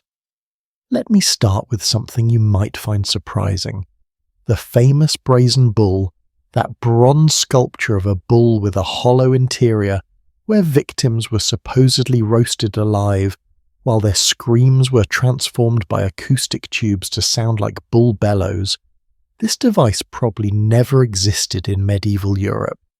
It comes from ancient Greek legend, specifically stories about a tyrant named Phalaris, who ruled part of Sicily around 600 years before the Common Era. The historian Diodorus Siculus wrote about it 5 centuries after it supposedly happened, and modern scholars consider it either complete fiction or massive exaggeration. The brazen bull has become a symbol of torture in popular imagination, appearing in movies and museums, but there is no reliable evidence it was ever actually built or used. I mention this because it is important to separate myth from reality. The mythology around medieval torture is already horrifying enough. We do not need to add fictional devices to make it worse. And the truth is, medieval authorities did not need elaborate bronze bulls. They had simpler, more practical, and in many ways more terrible methods of applying fire to human flesh. The most common fire torture was also the most straightforward: hot irons. Take a piece of metal, a rod, a poker, tongs, whatever was available, heat it in a brazier until it glows red or even white hot, and then apply it to bare skin. The effect is immediate and devastating. Human skin begins to burn at around 118 degrees Fahrenheit for prolonged contact, but a red hot iron can reach temperatures of 1000 degrees or higher. At that temperature, the metal does not just burn the skin, it instantly destroys tissue, creating third-degree burns that penetrate through all layers of skin and into the muscle beneath. The pain of a burn is uniquely terrible because it continues long after the initial contact. Unlike a cut or a crushing injury where the pain might stabilize at some level, burn injuries continue to hurt for hours, days, even weeks after the original trauma. The damaged tissue becomes inflamed. Nerve endings that were not completely destroyed send constant pain signals. Infection almost inevitably sets in without modern medical care, adding fever and additional agony to the original burn. So a single touch with a hot iron created suffering that extended far beyond the moment of application. Inquisitors used hot irons in specific calculated ways. They would heat the iron and show it to the victim first, letting them see the glow, feel the radiating heat, smell the metallic scent of superheated metal. This anticipation was part of the torture. Then they would apply it to non-lethal but extremely sensitive areas. The soles of the feet were popular targets, incredibly painful, covered with nerve endings, but not likely to cause death even with severe burns. The palms of the hands, the inner thighs, areas where the pain would be maximum, but the risk of accidentally killing the victim was minimal. We have documented cases from the Spanish Inquisition where hot irons were applied to the soles of feet while victims were forced to walk or stand immediately afterward. Can you imagine? Your feet are already in agony from fresh third-degree burns, and now you're being forced to put weight on them to press those raw, damaged nerves against the ground. Some victims fainted from the pain, others went into shock, but many were kept conscious, kept standing, kept enduring because the torture was not finished until they confessed. Branding was another common application of fire torture, though it served a slightly different purpose. A branding iron would be heated and then pressed into the victim's skin, usually on a visible area like the face, forehead, or hands. This created a permanent scar, a mark that identified the person as a convicted criminal or heretic for the rest of their life. The letter H for heretic, a cross, religious symbols. These brands were not just punishment, they were social exclusion made permanent. Anyone who saw the brand would know what you'd been convicted of, whether the conviction was just or not. The psychological impact of branding extended beyond the immediate pain. Victims knew they were being marked forever, that even if they survived, even if they were eventually released, they would carry this stigma for life. In medieval society, where reputation and social standing were everything, where community membership determined survival, being branded was tantamount to being cast out of human society. You became permanently other, permanently suspicious, permanently less than fully human in the eyes of your neighbours. But fire torture was not limited to metal implements. There was also the direct application of open flame to human flesh. Accounts from various inquisitions describe victims having burning coals placed on their bodies, on their chests, their stomachs, between their fingers and toes. The goal was to create intense, localized burning without setting the entire body on fire. This required a terrible kind of precision. Too much fire, and the victim dies too quickly. too little, and the pain is insufficient to break their will. The torturer had to calibrate carefully, adding coals or removing them, keeping the victim in that narrow band between unbearable agony and death. One particularly cruel variation involved fat or oil. The victim's skin would be coated with some flammable substance, animal fat, oil pitch, and then set alight. This created burns that were both deeper and more widespread than dry burning because the fuel continued the burning process even after the initial flame was extinguished. The fat would melt into the skin, creating burns that penetrated deeply. And the smell. Multiple historical accounts mention the horrific smell of burning human flesh mixed with whatever fuel was used. That smell would linger in the torture chamber, would cling to clothes and hair, would become an olfactory memory that haunted anyone who experienced it. Now let me tell you about the most famous fire torture of all, one that was not really torture in the traditional sense, but rather execution, burning at the stake. This was the ultimate fire punishment, reserved for the most serious heretics and witches, and it was always conducted publicly. The victim would be tied to a wooden post surrounded by bundles of wood and kindling, and then the fire would be lit. Death by burning is one of the most agonizing ways to die. Let me explain why. When a human body burns, the process is horrifically systematic. First, the hair burns away, almost instantly if the fire is hot enough. Then the outer layers of skin begin to blister and char. As the fire grows hotter and the flames reach higher, the burning penetrates deeper. The lungs begin to suffer as the victim inhales superheated air and smoke. This is actually what kills most burning victims, not the flames themselves, but smoke inhalation and the destruction of the respiratory system. The victim essentially suffocates while simultaneously burning. But here is where it gets even darker. Medieval executioners knew that smoke inhalation would cause a quicker death, and sometimes, if they were being merciful, or if the victim had influential friends who bribed them, they would arrange the fire to produce more smoke, hastening death. But if the authorities wanted the victim to suffer longer, if they wanted to make an example, the fire would be arranged to burn hot and fast with less smoke. This meant the victim remained conscious longer, felt more of the burning, endured more agony before finally dying. Joan of Arc, burned at the stake in 1431, is perhaps the most famous victim of this execution method.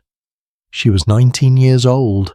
She had led French armies to victory against the English during the 100 Years' War, but she was captured, tried for heresy, largely because she claimed to hear divine voices and wore men's clothing, and convicted.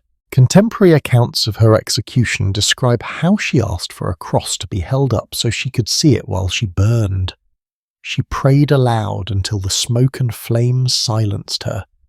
Witnesses reported that even the English soldiers who had wanted her dead wept at the brutality of her execution. But Joan of Arc was far from the only person burned at the stake.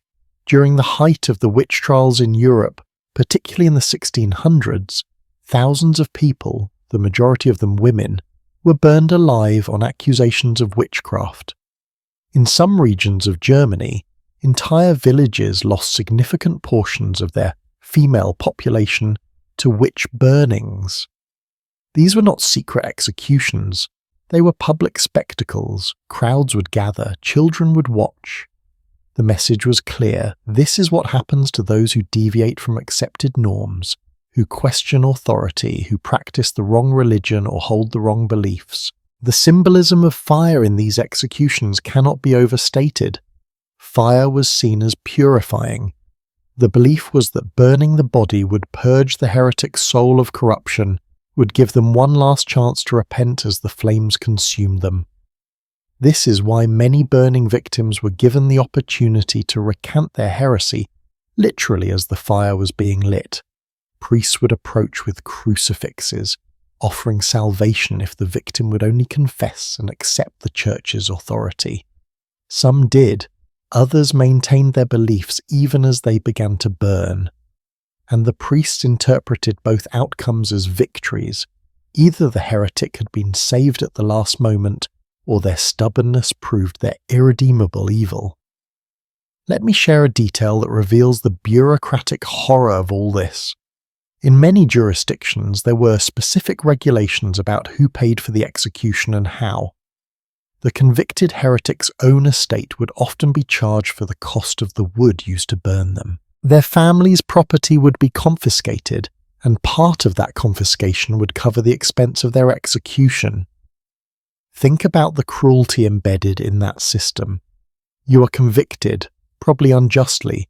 You're going to be burned alive, and your family, already devastated by your arrest and conviction, will also lose their home and possessions, some of which will be used to buy the fuel for your execution pyre. Now, I know what some of you might be thinking. You might be wondering if anyone ever survived burning at the stake, if there were any miraculous escapes or last-minute reprieves. The answer is, rarely, but yes. There are a handful of documented cases where someone being burned received a pardon at the last moment, where a messenger arrived with new evidence or a change of heart from authorities. But these cases are exceptional enough to be noteworthy. The vast majority of people tied to stakes died there, in agony, in front of crowds, their death serving as entertainment and warning to others. Fire torture also had a gendered dimension that we must acknowledge. Women accused of certain crimes, particularly those related to sexuality, reproduction, or domestic matters, were more likely to face fire torture than men.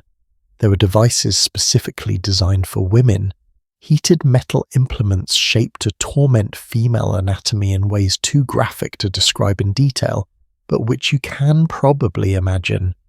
The justification was always moral. These women had sinned in specifically female ways, so their punishment must address their specifically female bodies. But the reality was misogyny dressed in religious language, patriarchal control, enforced through burning metal and open flame. Let me also mention a fire torture that has received less attention but was widely practiced: the burning of extremities. Victims would have their hands or feet thrust into braziers or held over flames. This created severe burns while keeping the victim alive and relatively stable from a medical perspective. The hands and feet, being extremities, can sustain significant damage without causing systemic shock that would kill. So torturers could burn someone's hands to the point of permanent disability without much risk of causing death. The aftermath of surviving fire torture was grim. Burns do not heal cleanly without modern medical care. They leave extensive scarring. They contract, pulling skin tight, limiting movement. Burn victims in medieval times often developed infections that became septic. Even if the infection did not kill them, the combination of pain, disability, and visible disfigurement meant their lives were effectively ruined.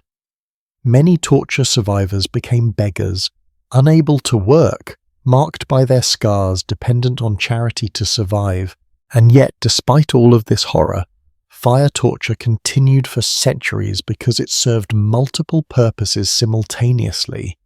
It inflicted pain to extract confessions. It created permanent marks to identify criminals and heretics. It provided public spectacle to reinforce social norms. And it carried symbolic weight that resonated with medieval Christian cosmology. Fire was earthly hell, a preview of eternal torment, a chance for purification or proof of damnation. Every application of fire to flesh was both practical torture and theological statement. Here is something that connects medieval fire torture to the present day. We still use burning as symbolism. We burn flags, burn books, burn effigies to make political or religious statements. The symbolism of fire as destruction, as purification, as transformation, that has not changed. What has changed, hopefully, is our willingness to apply that fire to human beings. But even that is not universally true. Modern torture still sometimes involves burning, cigarette burns, electrical burns, chemical burns. The tools change, but the fundamental cruelty remains. As we prepare to move forward, I want you to reflect on something. We have now covered stretching, suspension, crushing, and burning.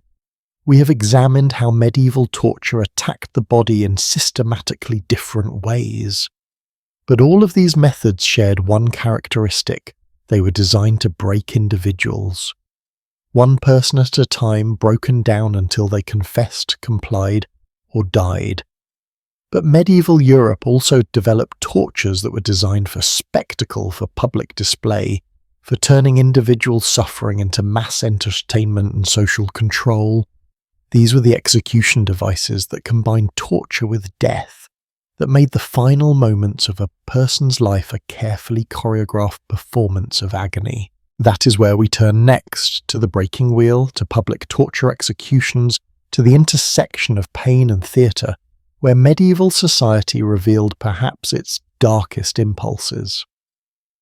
Picture a town square on a bright afternoon. Merchants have set up stalls. Children run between the legs of adults. The smell of baked bread mingles with less pleasant odours of medieval streets. And in the centre of this square, a wooden platform has been erected. On that platform sits a large wooden wheel, about 6 feet in diameter, mounted horizontally like a wagon wheel, lying flat. Crowds are gathering. People are finding good vantage points. Some are bringing their children for a better view. Because today there will be an execution. And not just any execution, a breaking wheel execution. A spectacle of suffering that could last for hours, designed to destroy a human body bone by bone, while keeping the victim conscious and alive as long as possible. This was torture as public theatre, agony as community entertainment. Welcome to the dark intersection of pain and performance, where medieval society revealed that cruelty could be not just accepted but celebrated, not just witnessed but enjoyed. The breaking wheel, also called the Catherine wheel in some regions, represents a particular category of medieval torture. Devices designed not primarily to extract confessions, but to execute people in the most drawn-out, spectacular way possible. These public torture executions served multiple purposes. They punished the condemned. They entertained the masses. They demonstrated state power. And they sent a message to anyone who might consider breaking the law or challenging authority. This is what awaits you. Let me walk you through how the breaking wheel actually worked, because understanding the mechanics helps us grasp the calculated cruelty involved. The condemned person would be tied to the wheel, sometimes on top of it, sometimes to the outside rim with limbs stretched between the spokes. Then the executioner would take a large iron hammer or metal bar and begin systematically breaking every major bone in the victim's body, starting with the limbs, ankles first usually. A heavy blow that would shatter the joint. The sound of bone breaking would be audible across the square.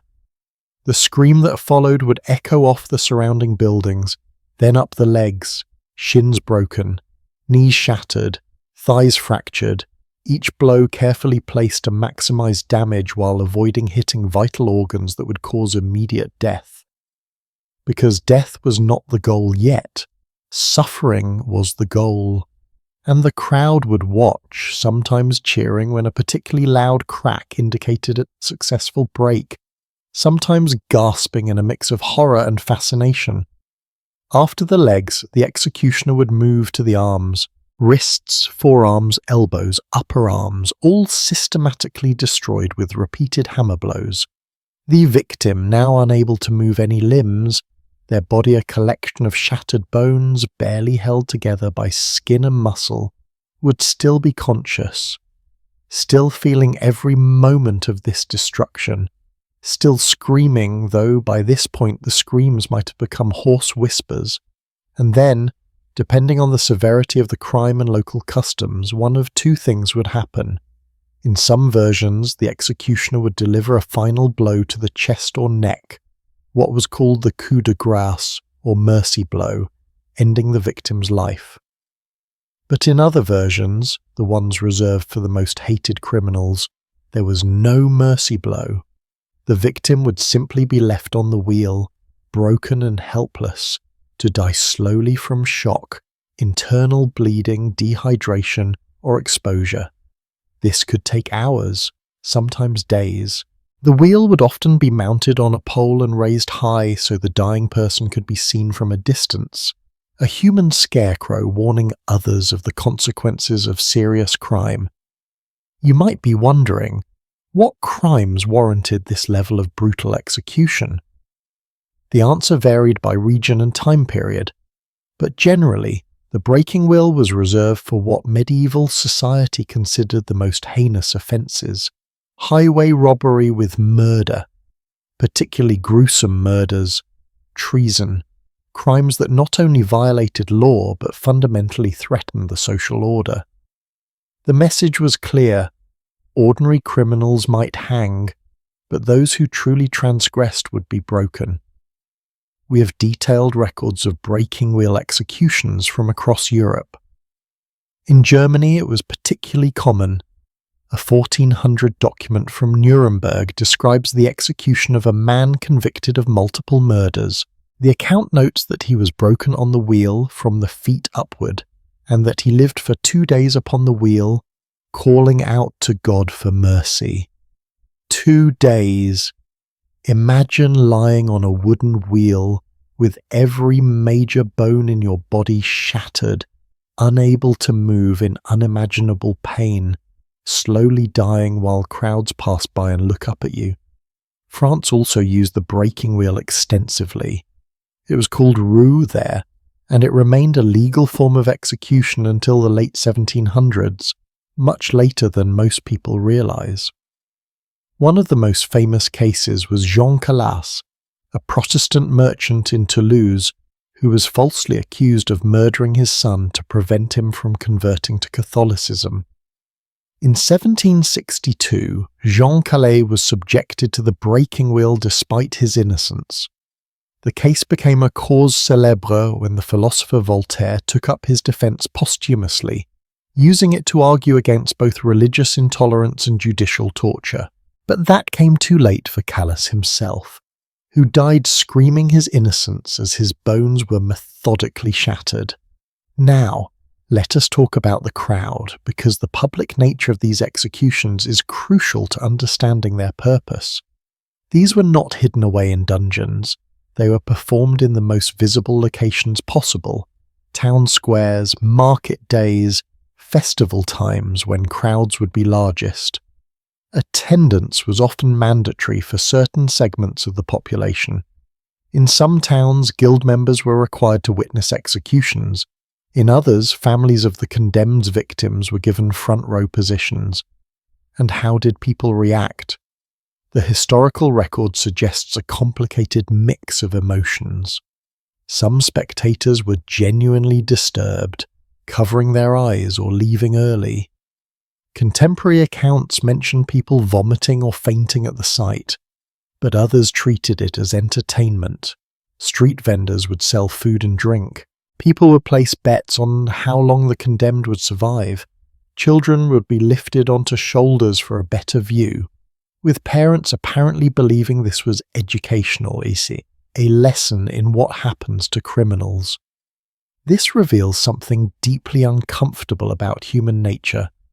We like to think that only cruel or evil people could enjoy watching suffering, but the evidence suggests that ordinary people, given the right cultural context, the right justifications, the right social permission, can not only witness cruelty but participate in it as spectators, can normalize it as community ritual. The breaking wheel executions were family outings. They were social events. They were woven into the fabric of medieval life in ways that should horrify us. But there is more. The breaking wheel was just one form of public torture execution. Let me tell you about another device that combined torture with slow death: the Judas cradle, also called the Judas chair. This was a pyramid-shaped device usually made of wood or metal, with a sharp point at the top. The victim would be suspended above this point by ropes, then slowly lowered onto it. The point would penetrate the body, through the anus, vagina, or sometimes just pressing into the buttocks or thighs, without actual penetration. And then the victim would be left there, their body weight pushing them down onto the point, gravity doing the work of torture. The Judas cradle could kill in various ways. If the point penetrated internally, death might come from internal injuries, infection, or septic shock. If it did not penetrate but only pressed and compressed, death might come from exhaustion, dehydration, or eventually from pressure-induced tissue death and infection. Either way, it was slow. The victim could be left on the cradle for hours or days, occasionally lifted to relieve pressure, not out of mercy but to prolong the torture, and then lowered again. And again, this was often done publicly or semi-publicly. The Judas cradle might be set up in a courtyard where townspeople could see it from their windows, could hear the screams, could be constantly reminded of what happened to those who broke the law. The psychological impact on the community was part of the punishment. Everyone became complicit, everyone was forced to witness, and therefore everyone was deterred from similar crimes.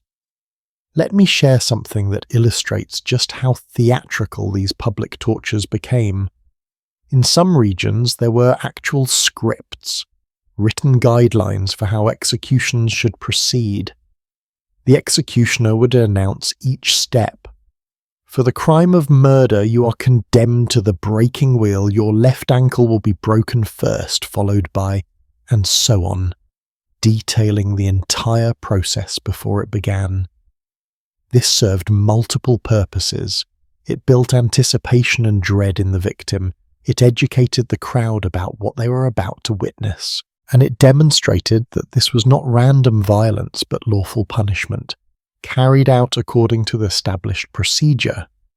The executioner himself was often a figure of both fear and fascination.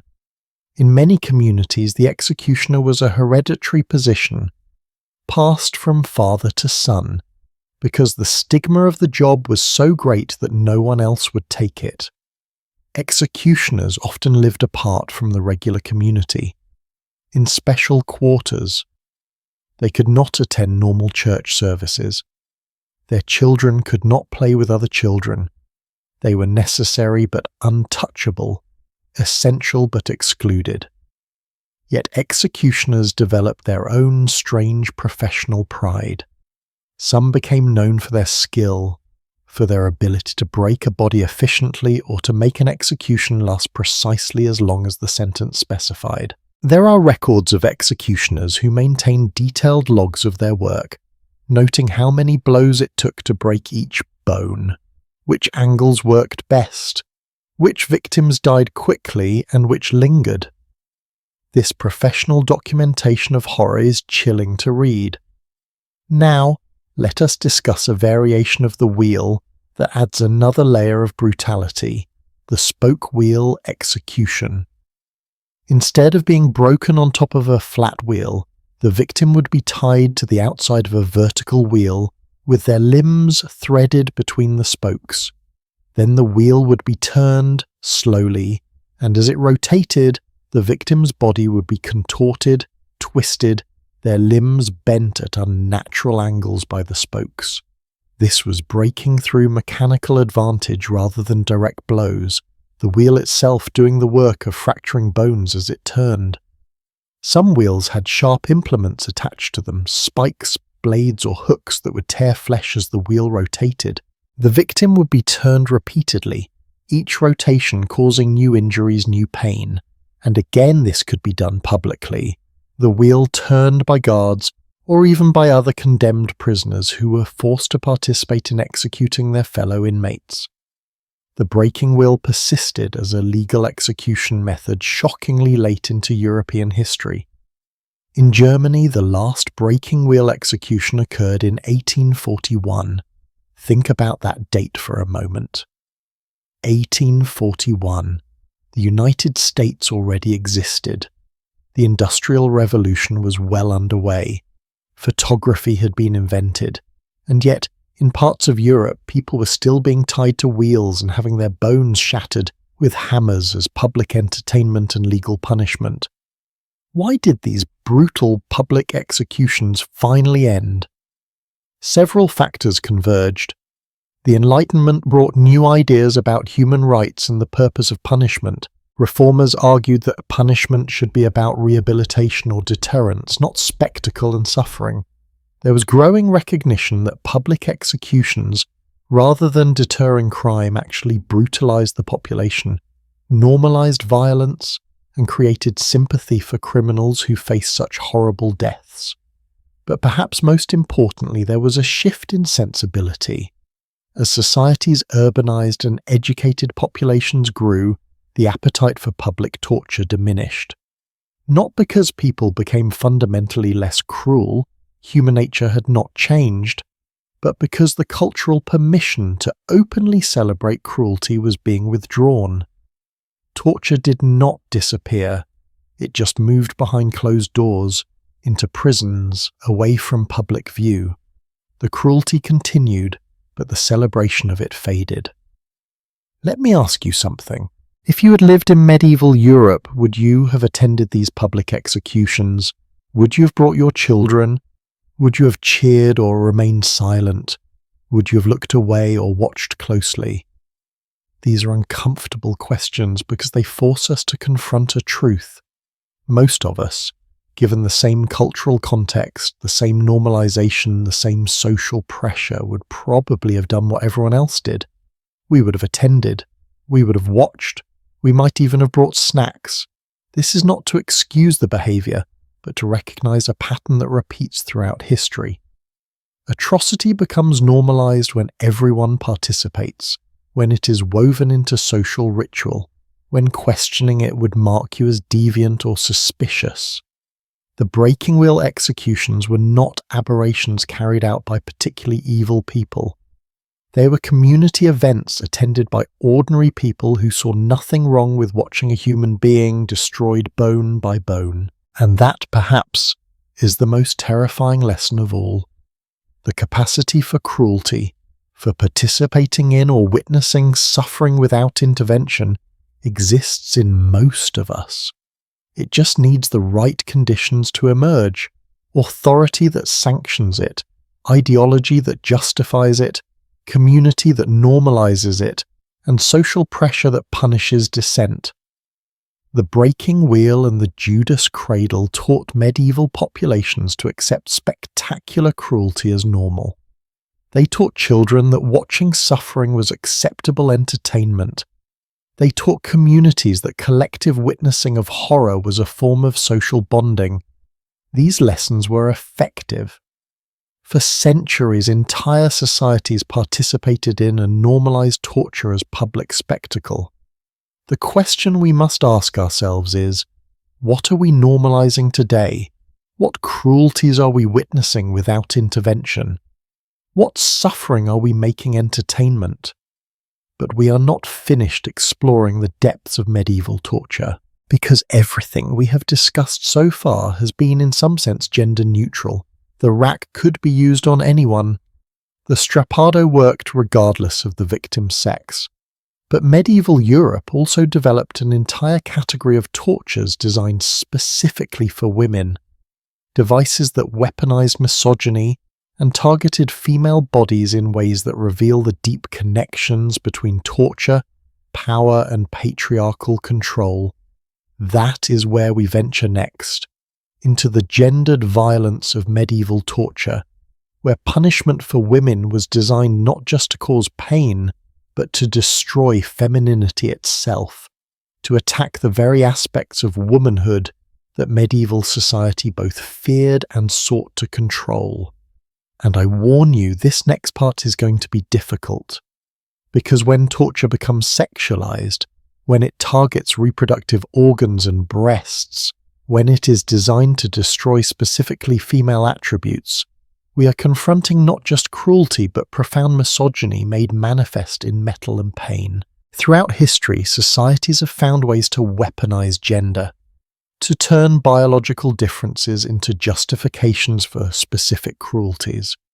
And medieval Europe perfected this dark art, creating tortures designed not just to cause pain, but to attack the very essence of femininity as medieval society understood it. These were not neutral tools adapted for different bodies. These were devices conceived specifically to punish women for being women, for having breasts and wombs, for possessing the capacity to bear children or nurse infants. The message embedded in these gendered tortures was clear.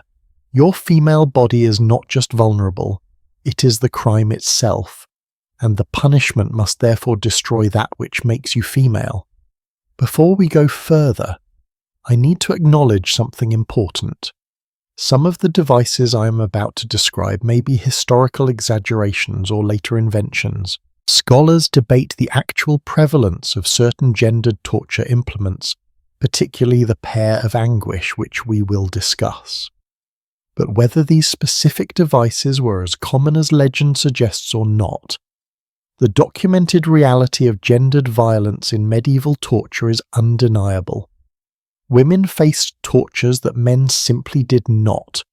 Tortures designed around misogyny, sexual control, and the patriarchal obsession with female sexuality and reproduction. Let us begin with one device that definitely existed and was definitely used: the breast ripper. And yes, it is exactly what the name suggests. This was a metal claw, sometimes heated red hot, with sharp pointed prongs designed to pierce breast tissue. The device would be clamped onto a woman's breast and then forcibly pulled away, literally tearing the breast from the chest wall. The trauma was catastrophic, massive tissue damage, severe bleeding, often infection that led to sepsis and death, even if the immediate torture did not kill. What crimes supposedly warranted this horrific punishment? The historical records list offences that reveal the deep misogyny embedded in medieval legal systems: adultery, having a child out of wedlock, self-induced abortion, blasphemy. And, this one is particularly telling, erotic white magic, which essentially meant any woman accused of using love potions or charms, any woman whose sexuality was seen as threatening or outside male control. The breast ripper was not about justice, it was about control, about punishing women whose bodies or behaviour defied patriarchal norms. Think about the symbolism for a moment. Breasts represent femininity, motherhood, nurturing. By attacking breasts specifically, by destroying them in such a brutal public way, the torture was making a statement. This is what happens to women who step outside their prescribed roles. This is what happens when you use your female body in ways we have not sanctioned. The torture was designed to eliminate not just the woman, but the threat she represented to male authority. And these tortures were often carried out publicly or semi-publicly. Women accused of adultery might be subjected to the breast ripper in town squares, their suffering displayed as both punishment and warning. Other women were forced to watch, to witness what could happen to them if they too transgressed. The gendered nature of the audience was part of the torture. This was a message specifically to other women about the consequences of female autonomy or sexuality. Now, let me tell you about the pair of anguish, though we must approach this device with some historical skepticism. According to legend and many museum displays, the pair of anguish was a metal device shaped like a pear that could be inserted into a woman's vagina, a man's anus, or a person's mouth. Once inserted, a screw mechanism would cause the pear to open, expanding inside the body cavity, causing immense pain and internal damage.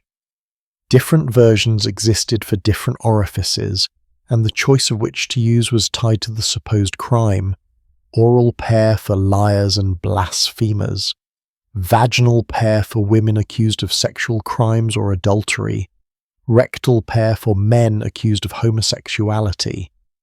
Here is where historical accuracy becomes important. Modern scholars who have examined the surviving examples of so-called pairs of anguish have found that most contain coiled springs and other mechanisms that suggest they were manufactured during the early modern period, after the medieval era had ended, or even later. Some may have been created in the 19th century for museums that wanted sensational exhibits to attract paying customers. The provenance is unclear, and there are serious questions about whether these devices would have even worked as described. But, and this is crucial, even if the pair of anguish as we imagine it is partially or wholly mythical, the concept it represents is not. We have documented evidence of devices being inserted into women's bodies as punishment. We have records of torture specifically targeting reproductive organs. Whether it was called a pair or something else, whether it was exactly this shape or a different design, the reality of gendered sexual torture is undeniable. This brings us to an important point about torture history. Some of what we know about medieval torture comes from later sources, from people with their own agendas. Victorian museum curators wanted to paint the medieval period as barbaric to make their own era seem enlightened by comparison. They created or exaggerated devices to titillate and horrify their audiences. This does not mean medieval torture was not real or not terrible. It absolutely was. But it means we must be careful about accepting every device in a museum as historically accurate. What we know for certain is this: women in medieval Europe faced punishments that specifically targeted their bodies as female. Beyond devices, there were practices. Women accused of certain crimes would be stripped naked and paraded through streets, their bodies exposed to public mockery and abuse. This public humiliation was itself a form of torture, weaponizing shame and violating dignity in ways that recognized medieval society placed particular emphasis on female modesty and honor. In England, there was a gender-specific execution method called the drowning pit. While men convicted of serious crimes were typically hanged, women convicted of similar offences were sometimes drowned. They would be tied and submerged in water until dead. This practice persisted in some regions into the 1700s. The justification was often related to ideas about female weakness, or the unsuitability of hanging for women, but the effect was to create a separate gendered system of punishment. Let us talk about the witch trials, because this is where gendered torture reached its most systematic and widespread implementation. During the height of witch hunting in Europe, particularly from the 1500s through the late 1600s, the vast majority of accused witches were women. Estimates suggest that 70 to 80% of those executed for witchcraft were female, and the tortures used to extract confessions from these women often had specifically sexual or gendered elements. Accused witches would be subjected to humiliating examinations of their bodies, searching for the supposed devil's mark, any mole, birthmark, or skin irregularity that witch hunters claimed proved demonic association. These examinations involved male interrogators inspecting every part of a woman's naked body, probing with needles to find spots that supposedly did not bleed or feel pain. This was sexual assault dressed up as legal procedure, violation justified by the hunt for heresy. Women accused of witchcraft faced water torture where they would be forced to drink enormous quantities of water until their stomachs distended painfully. They faced the strappado and thumb screws we've already discussed. But they also faced tortures designed around the medieval imagination of female evil. The belief was that women, being supposedly weaker and more susceptible to temptation, were more likely to consort with the devil, and that this consorting was sexual in nature. So the confessions extracted under torture often had sexual elements, detailed descriptions of intercourse with demons, of submitting to the devil, of using their sexuality in service of evil. These forced sexual confessions served multiple purposes. They confirmed misogynistic beliefs about female sexuality as dangerous and corrupting. They titillated audiences. The trial records were often read publicly and later published, and the sexual details attracted readers. And they justified the torture itself. If these women were engaged in such deviant sexual acts, then of course they must be punished in ways that address their sexual crimes. One documented case from Germany in the early 1600s describes a woman named Katharina Henno, accused of witchcraft. She was subjected to the strappado repeatedly, she was kept in isolation, she was threatened with fire torture, and she was forced to confess to having sexual relations with the devil, described in graphic detail by the male interrogators who clearly had very specific ideas about what such encounters would involve. None of it was real. She was a respectable woman, a postmaster's daughter, but under torture she confessed to the sexual fantasies of her accusers, and then she was executed. Let me share something that illustrates the intersection of gender, sexuality, and torture. In some regions there were laws specifically about the torture of pregnant women. In theory, pregnant women were not supposed to be tortured because it would harm the unborn child who was innocent. But in practice, this protection was often ignored or worked around. Women would be tortured until they miscarried, and then the torture would continue because they were no longer pregnant.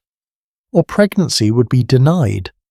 Interrogators would claim the woman was lying about being pregnant to avoid punishment. The supposed protection of pregnancy actually became another tool of torture, another source of fear and pain. There were also devices designed to prevent women from speaking. The scold's bridle, also called the branx, was a metal cage that fit over the head with a piece that went into the mouth, pressing down the tongue. It was used on women accused of gossiping, nagging, or speaking out against authority. While not as directly painful as some torture devices, it was deeply humiliating and made speaking impossible. Women would be paraded through town wearing the bridle, marked publicly as women who had talked too much, who had not been properly submissive. The gendered dimension of torture reveals something crucial about how medieval society understood power and control. Men were tortured primarily for their actions, crimes they committed, beliefs they held, opposition to authority. But women were tortured for their very existence as women, for having bodies that medieval society both desired and feared, for possessing sexuality that needed to be controlled, for claiming any autonomy or agency that threatened patriarchal structures. Now, I want to acknowledge something uncomfortable. When we discuss gendered torture, there is a risk of sensationalizing it, of turning women's suffering into spectacle. This is what Victorian museums did with their exaggerated torture displays. This is what some modern horror entertainment does with medieval torture. So let me be clear. I am describing these tortures not to sensationalize but to document, not to entertain but to educate, not to shock but to honor the memory of the women who suffered and died under systems designed to destroy them for being female. The legacy of gendered torture extends beyond the medieval period. The basic pattern, using a person's gender or sexuality as justification for specific forms of violence, continues in various forms today. Honor killings, female genital mutilation, sexual violence as a weapon of war, torture targeting LGBTQ individuals, all of these represent the same fundamental dynamic. Using bodily difference as an excuse for cruelty, claiming that certain bodies deserve particular punishments because of what those bodies are or represent. Medieval gendered torture also reveals how misogyny becomes institutionalized. It was not enough for individual men to hate or fear women. That hatred and fear became encoded in law, in religious doctrine, in torture devices literally forged in metal. It became a system where women's bodies were legally violable, where attacking femininity was not just permitted but prescribed for certain offences. The breast ripper was not an aberration, it was policy. Let me ask you something. How many of the women tortured and executed as witches, adulterers, or heretics do you think were actually guilty of the crimes they confessed to? How many do you think were simply women who stepped outside prescribed roles, who threatened someone with power, who were convenient scapegoats, or who just had the misfortune to be vulnerable when accusations were being made? The historical evidence suggests the vast majority were innocent of anything except being female in a society that feared and controlled women through violence. And yet, for centuries, these tortures continued. Communities accepted them, churches sanctioned them, legal systems codified them. Ordinary people participated as accusers, as witnesses, as spectators who watched women's bodies being destroyed and saw nothing wrong with it. The normalization of gendered violence was so complete that it seemed natural, inevitable, even righteous. As we prepare to move forward, I want you to hold this truth: the capacity to weaponize gender, to turn bodily difference into justification for cruelty, exists in every society. It just takes different forms in different eras. Medieval Europe used breast rippers and witch trials. Other times and places used different tools and different justifications, but the underlying pattern remains: identifying a group as fundamentally different or threatening because of their bodies, and then using that difference to justify systematic violence. We have now explored torture as confession extraction, as public spectacle, as gendered violence. But there is another dimension we have not yet fully addressed: torture as political weapon. Because while some victims were accused heretics or supposed criminals, others were targeted specifically because they threatened power structures, because they had information that rulers wanted, because they stood in the way of political ambitions. The torture of political prisoners reveals yet another facet of medieval cruelty: how torture becomes a tool of statecraft, how pain is deployed not just to punish individuals but to shape the course of history. That is where we turn next, to the torture chambers of kings and inquisitors, where the screams of prisoners echoed with political consequences, where individual suffering served grand ambitions, where torture and power became inseparable. When kings and queens need information, when royal succession hangs in the balance, when the fate of nations depends on secrets locked inside human minds, torture stops being about religious purity or criminal justice. It becomes statecraft. And nowhere is this transformation more dramatic, more consequential, than in one of medieval history's most spectacular cases of political torture: the destruction of the Knights Templar. This was not about heresy, despite the charges. This was about money, power, and a bankrupt king who saw an opportunity to eliminate his creditors and seize their vast wealth. And to accomplish this, he needed confessions, lots of them, which meant he needed torture. Systematic, widespread, relentless torture applied to thousands of men, until they admitted to crimes they almost certainly never committed. Let me take you back to October 13, 1307. A Friday, if you are wondering. Some historians believe this is the origin of the superstition about Friday the 13th, though that connection is debated. On this day, in a coordinated operation across France, King Philip IV ordered the simultaneous arrest of every Knight Templar in his kingdom. We are talking about 15,000 men. 15,000 members of what was essentially the medieval world's first international banking system and military order, all arrested on the same day in an operation that required months of secret planning. Who were the Knights Templar? Originally, they were warrior monks founded around 1119 to protect Christian pilgrims travelling to the Holy Land. They took vows of poverty, chastity, and obedience, but over 2 centuries they became extraordinarily wealthy and powerful. They owned lands across Europe. They ran a banking network that kings and nobles depended on. They answered only to the Pope, not to any secular authority, and King Philip IV of France owed them massive amounts of money he had no intention of repaying. So Philip devised a plan. He would accuse the Templars of heresy. He would use torture to extract confessions. He would seize their assets to pay for the torture and trials.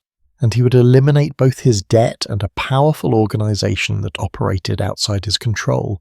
It was brilliant in a horrific way, and it worked. The charges against the Templars were spectacular.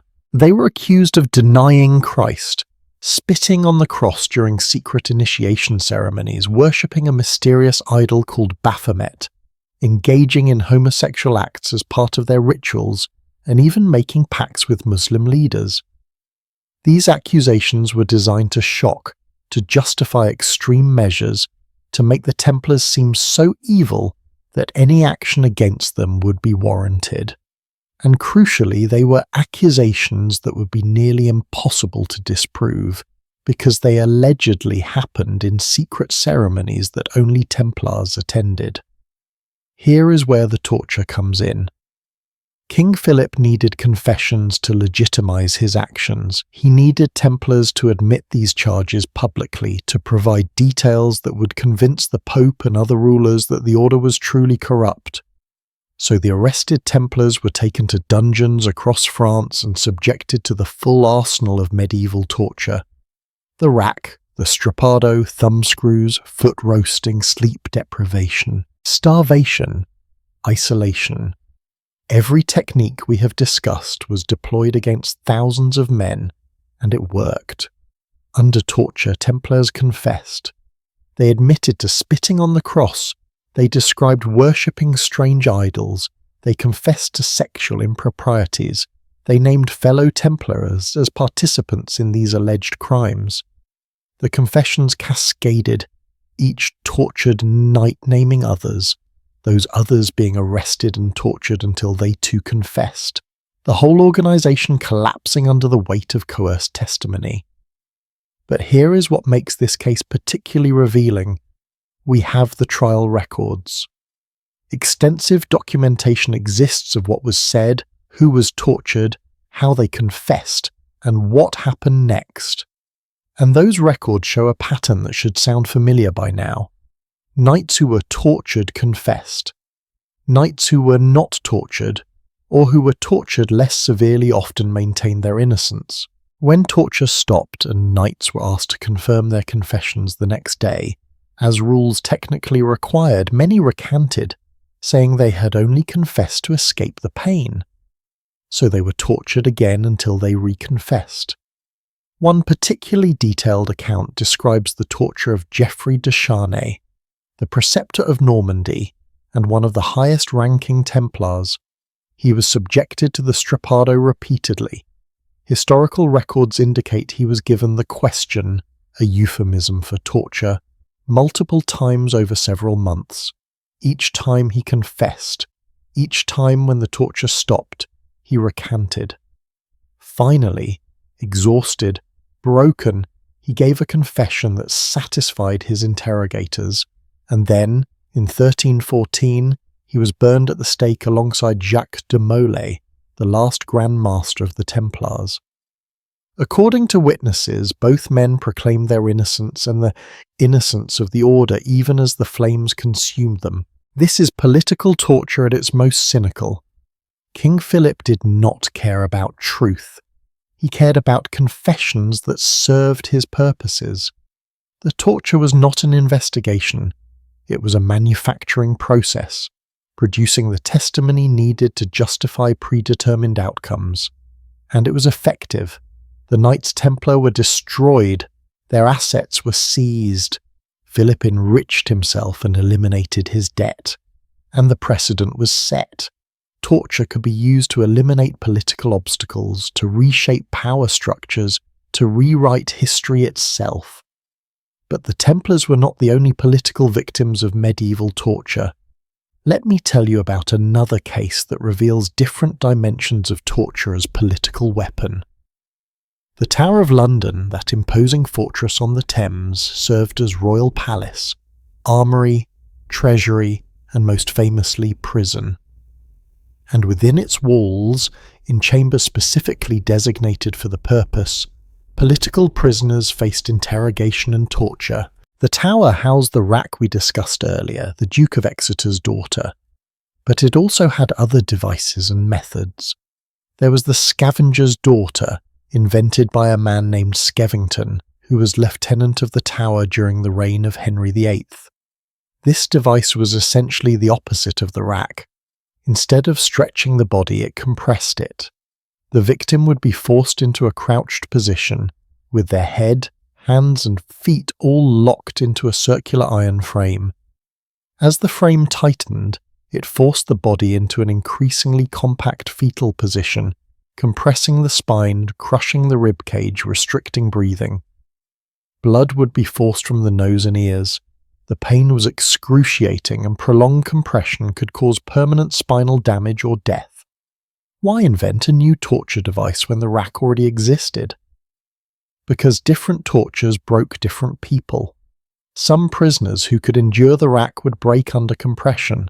Some who could withstand compression would confess on the rack. Having multiple options meant interrogators could find each prisoner's breaking point. This is what I mean by torture as sophisticated statecraft. It was not random cruelty, but calibrated application of pain designed to achieve specific political outcomes. The Tower of London's torture chambers saw a parade of politically significant prisoners. Guy Fawkes, the famous gunpowder plot conspirator, was tortured there in 1605. King James I personally authorised his torture, writing a letter to interrogators instructing them to use the gentler tortures first, and then, if Fawkes did not cooperate, to move to the worst. Fawkes was subjected to the rack. We can see the effects in his signature on his confession. Compare his bold, clear signature from before the torture to the shaky, barely legible scrawl he managed after days on the rack. His body had been so damaged that he could barely hold a pen, but Guy Fawkes was actually guilty of plotting to blow up Parliament. What about prisoners who were tortured for purely political reasons, people whose only crime was being obstacles to royal power? Here is where torture reveals its darkest political dimension. It does not matter if you are guilty. What matters is whether your confession serves the interests of those in power. Consider the case of Edmund Campion, a Jesuit priest arrested in England in the 1581 during the reign of Elizabeth I. England was Protestant by then, and Catholic priests were seen as agents of foreign powers, particularly Spain and the Pope. Campion was arrested for his religious activities and brought to the Tower of London. He was tortured on the rack multiple times, interrogators trying to force him to reveal the names of Catholics who had sheltered him, to confess to plotting against the Queen, to provide evidence that could justify harsher measures against English Catholics. Campion endured the rack with remarkable courage. Contemporary accounts describe how he was stretched so severely that his jailers thought he would die. But he refused to betray those who had helped him. He refused to confess to treason he had not committed. When interrogators asked him if he acknowledged Elizabeth as his queen, he said yes, but he would not renounce the Pope's spiritual authority. This distinction was crucial in his mind, but meaningless to his torturers. They wanted simple, usable confessions. He gave them complexity and conscience instead. Eventually, unable to extract the confession they wanted through torture alone, authorities arranged a rigged trial. Campion was convicted of treason based on testimony from witnesses who had themselves been tortured or threatened. He was executed in 1581, hanged, drawn and quartered, another spectacularly brutal execution method that combined torture with death. But even on the scaffold he maintained he was loyal to the Queen in all matters except those of faith. His torture had failed to break him, had failed to produce the simple narrative authorities wanted. And so they killed him anyway, turning him into a martyr for English Catholics. These cases, the Templars, Fawkes, Campion, illustrate how political torture operates differently than religious or criminal torture. With heretics, authorities wanted confessions to save souls. With criminals, they wanted confessions to establish guilt and determine punishment. But with political prisoners, authorities wanted confessions that served strategic purposes. They wanted names of conspirators to roll up entire networks. They wanted admissions of plots to justify crackdowns on opposition. They wanted propaganda, testimony that could be publicized to shape public opinion. This is why political torture was often more carefully documented than other types. The confessions needed to be credible enough to use publicly. Trial records had to appear legitimate. Torture marks could not be too obvious if the prisoner was going to be presented in court. This created a perverse incentive for tortures that maximized pain while minimizing visible damage. Hence the popularity of the strappado, which could utterly destroy someone's shoulders internally while leaving the skin intact. Let me share another dimension of political torture: the torture of people in power who fell from grace. Medieval politics were extraordinarily dangerous, especially in royal courts. Today's trusted advisor could be accused of treason tomorrow, and when powerful people were accused, their falls were spectacular and their torture often public or semi-public, precisely because it demonstrated that no one was safe, everyone was vulnerable. In 1312, Walter Langton, the Bishop of Lichfield and Treasurer of England under Edward I, was arrested by Edward II on charges of murder, adultery and simony. This was political. Langton had been powerful under the old king, and the new king wanted to eliminate him. Langton was imprisoned in the Tower of London and reportedly subjected to torture, though the exact methods are not specified in historical records. Eventually, he was released and his property returned, but only after languishing in prison for years. The torture and imprisonment sent a message. Even bishops, even royal treasurers could be destroyed if they became inconvenient. Or consider the case of Edmund Dudley, minister to Henry VII. When Henry died and Henry VIII took the throne, Dudley was arrested on trumped-up charges of treason. He had been instrumental in enforcing unpopular taxes under the old king, which made him hated by nobles and commons alike. The new king, wanting to distance himself from his father's policies and eliminate a symbol of those policies, had Dudley tortured and executed. This was pure political calculation. Dudley had to suffer and die not because he had actually committed treason, but because his death served the young king's purposes. These patterns repeat across medieval Europe. In France, ministers who fell from favour were tortured to confess crimes that justified their arrest. In Spain, rivals of the monarchy were eliminated through accusations of heresy followed by torture and execution. In the Italian city-states, political opponents were subjected to brutal interrogations designed to extract confessions that would legitimize coups or power transfers. Torture became a standard tool of political consolidation and control. But political torture had risks. If you tortured someone too obviously unjustly, if you made a martyr of them, you could create problems. Edmund Campion became a symbol of Catholic resistance in England, precisely because his torture and execution seemed so unjust. The Knights Templar, despite being destroyed, became the subject of legends and conspiracy theories that persist today, partly because their fall seemed so sudden and their confession so obviously coerced. Torture could backfire politically, creating sympathy for victims and skepticism about accusations. This is why political torture often tried to maintain a veneer of legality and process. It was not enough to simply torture someone and execute them. There had to be charges, trials, confessions properly recorded and witnessed. The torture had to seem justified, reluctantly applied only after other methods failed. This legal fiction was important because it allowed everyone involved, judges, jailers, even spectators, to participate in the process while maintaining the illusion that this was justice rather than naked power. And here is perhaps the most chilling aspect of political torture. It was bipartisan, so to speak. Catholic monarchs tortured Protestants. Protestant monarchs tortured Catholics. Kings tortured rebellious nobles. Nobles who overthrew kings tortured the former regime.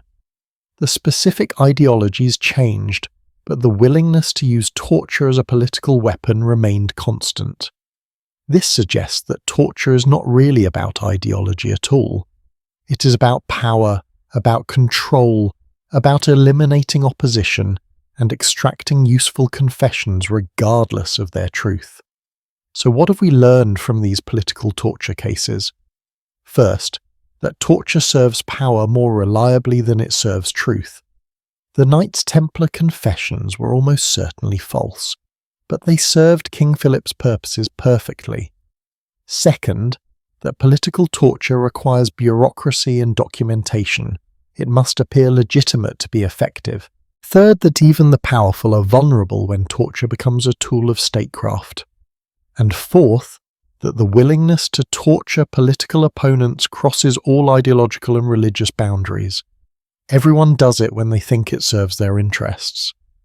As we continue deeper into this exploration, we are approaching a question that has lurked beneath everything we have discussed.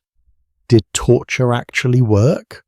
Not morally, we know it was morally abhorrent, but practically, did it achieve the goals its practitioners set for it?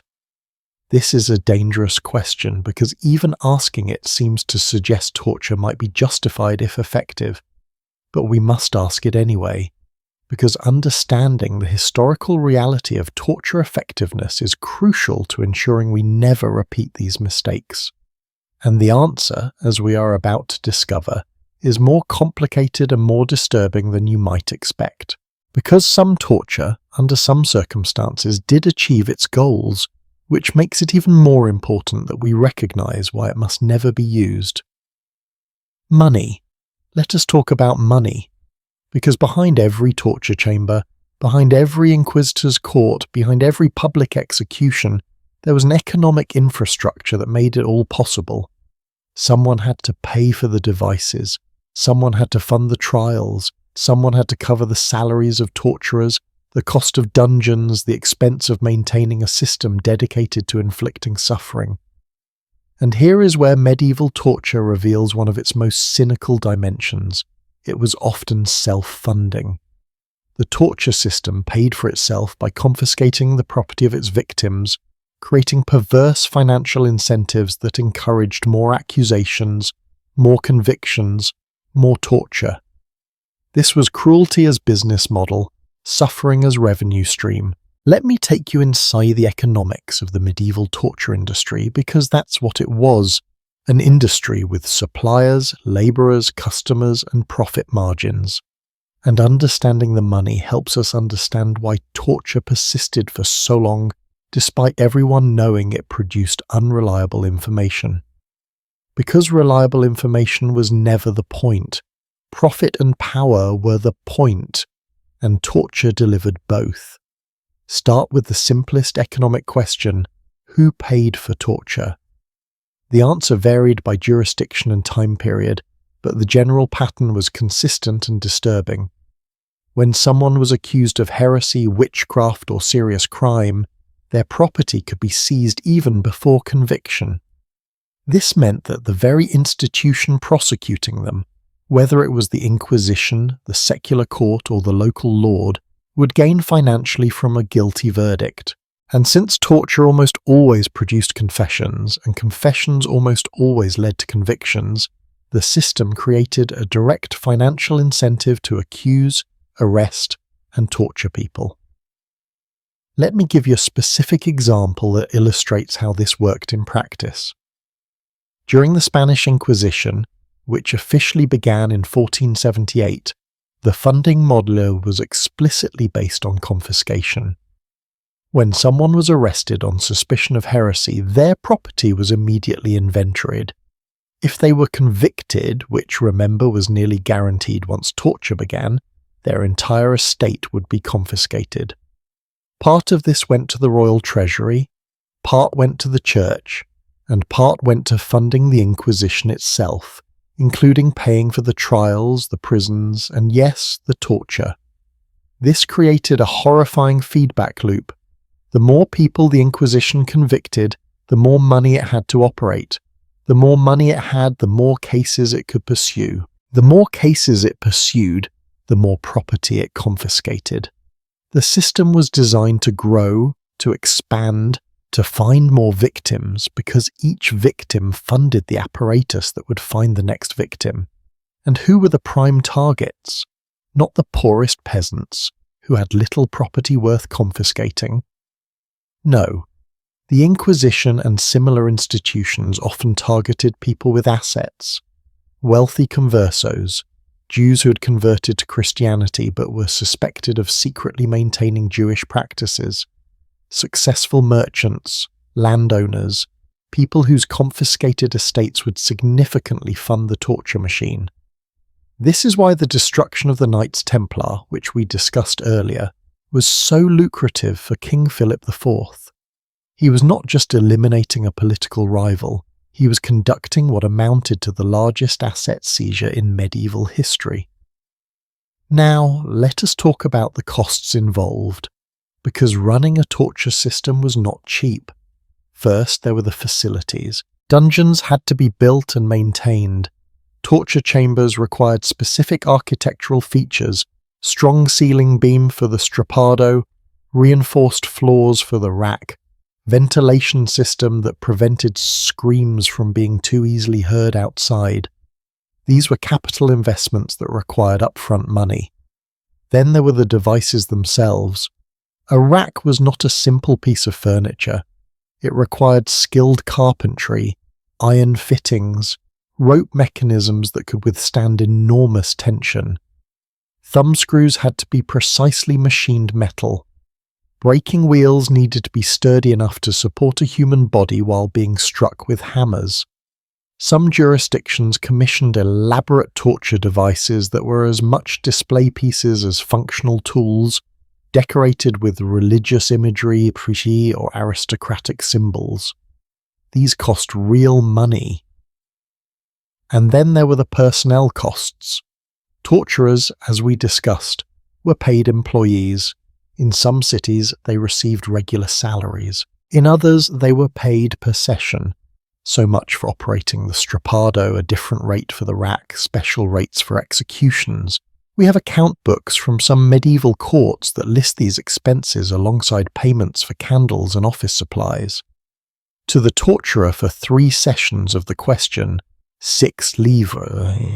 To the executioner for materials for the breaking wheel, 3 livres. The bureaucratic banality of these records is chilling. But wait, there is more. Trials required scribes to document everything. Guards to transport and watch prisoners. Priests to offer final sacraments before executions. Even food for prisoners, though often minimal. All of these costs added up. A single heresy trial could consume significant resources, especially if it involved multiple torture sessions over months or years. So how did the system justify these expenses? By making them pay for themselves through confiscation. But there was another revenue stream that modern people often overlook. Families of the accused could be charged for their loved ones' imprisonment and torture. Yes, you read that correctly. In many jurisdictions, if your family member was arrested and tortured, you could be billed for their lodging in the dungeon, for the services of the torturer, even for the wood to burn them at the stake if they were executed. Imagine the cruelty of that system for a moment. Your family member is accused, probably falsely. They are tortured until they confess. They are executed, and then you receive a bill for all of it. If you cannot pay, your property might be seized to cover the costs. This meant that a single accusation could destroy entire families financially, not just through the loss of the accused person, but through the economic devastation that followed. Let me share a documented case that illustrates this economic dimension. In the 1600s, a woman in Germany named Anna Spickler was accused of witchcraft. Her husband was a moderately successful craftsman, not wealthy but comfortably middle class. Anna was arrested, imprisoned, and subjected to multiple torture sessions, including the strappado and thumbscrews. She eventually confessed to various acts of witchcraft, was convicted, and was burned at the stake. The total cost of her imprisonment, trial, torture, and execution came to over 200 gulden, roughly equivalent to what a skilled craftsman might earn in an entire year. Anna's family was billed for this amount. They could not pay. Their house and workshop were seized and sold. Her husband and children became homeless, forced to rely on charity. The accusations destroyed not just Anna but her entire family, leaving them destitute. And the money from the sale of their property went to fund more witch trials, more torture, more executions. The system fed on itself, consuming families and using their seized assets to consume more families. Now let us talk about another economic aspect, the torture tourism and entertainment industry. Yes, that is right. Torture and execution became forms of entertainment that people paid to witness. While many public executions were free to attend, prime viewing positions were sometimes sold. Wealthy spectators could pay for seats on specially constructed viewing platforms. Street vendors sold food and souvenirs. Broadsides describing the crimes and confessions of the condemned were printed and sold like modern concert programs. This commercialization of suffering reveals something important about how medieval societies normalized cruelty. When torture becomes entertainment, when people profit from spectating suffering, the entire community becomes economically invested in the continuation of torture. The vendor selling meat pies at executions has a financial interest in more executions. The printer producing pamphlets about witch trials benefits from more trials. The landlord who rents rooms with good views of the town square during execution days profits from the torture system. These economic incentives created constituencies that supported torture not necessarily because they believed in it, but because they benefited from it. This is how systems of cruelty become entrenched, not just through ideology, but through economics, through creating networks of people who profit from the continuation of suffering. Let us also examine the regional variations in torture economics, because not all places operated the same way. In some Italian city-states, torture was relatively rare and controlled by strict regulations, partly because the economic model was different. Wealthy merchant families had political power and did not want a system where accusations could lead to property confiscation. They understood they could be targets, so they limited torture through law and custom, making it harder to use for economic gain. In contrast, regions with more centralized royal or ecclesiastical power saw more torture because the economic benefits flowed to central authorities who were insulated from risk. A king or archbishop could profit from confiscations without worrying about being accused themselves. This created different incentive structures that led to different levels of torture use. There were also economic considerations around execution methods. Burning at the stake, for instance, required significant amounts of wood. In regions where wood was expensive or scarce, burning was less common, not necessarily for humanitarian reasons, but for economic ones. Hanging was cheaper, just a rope and a gallows that could be reused indefinitely. Beheading was expensive because it required a skilled executioner, so it was often reserved for nobility who could afford to pay for the privilege of a quick death. The breaking wheel required less material than burning, but more labour. Drowning required no special equipment at all, just access to water. These practical economic considerations shaped which torture and execution methods were used where, alongside and sometimes overriding ideological preferences. Now, here is a question that might have occurred to you. If torture was so economically driven, were there people who profited enough to become wealthy from it? The answer is complicated. Individual torturers rarely became rich. They were paid workers, not owners of the system. But some inquisitors and magistrates certainly enriched themselves. Remember Count Alphonse of Toulouse, who we mentioned earlier? He confiscated lands from convicted heretics and became significantly wealthier. There are documented cases of inquisitors who started their careers poor and ended wealthy, having accumulated property through judicious use of their position. Of course, this was officially forbidden. Inquisitors were supposed to live under vows of poverty or at least moral restraint.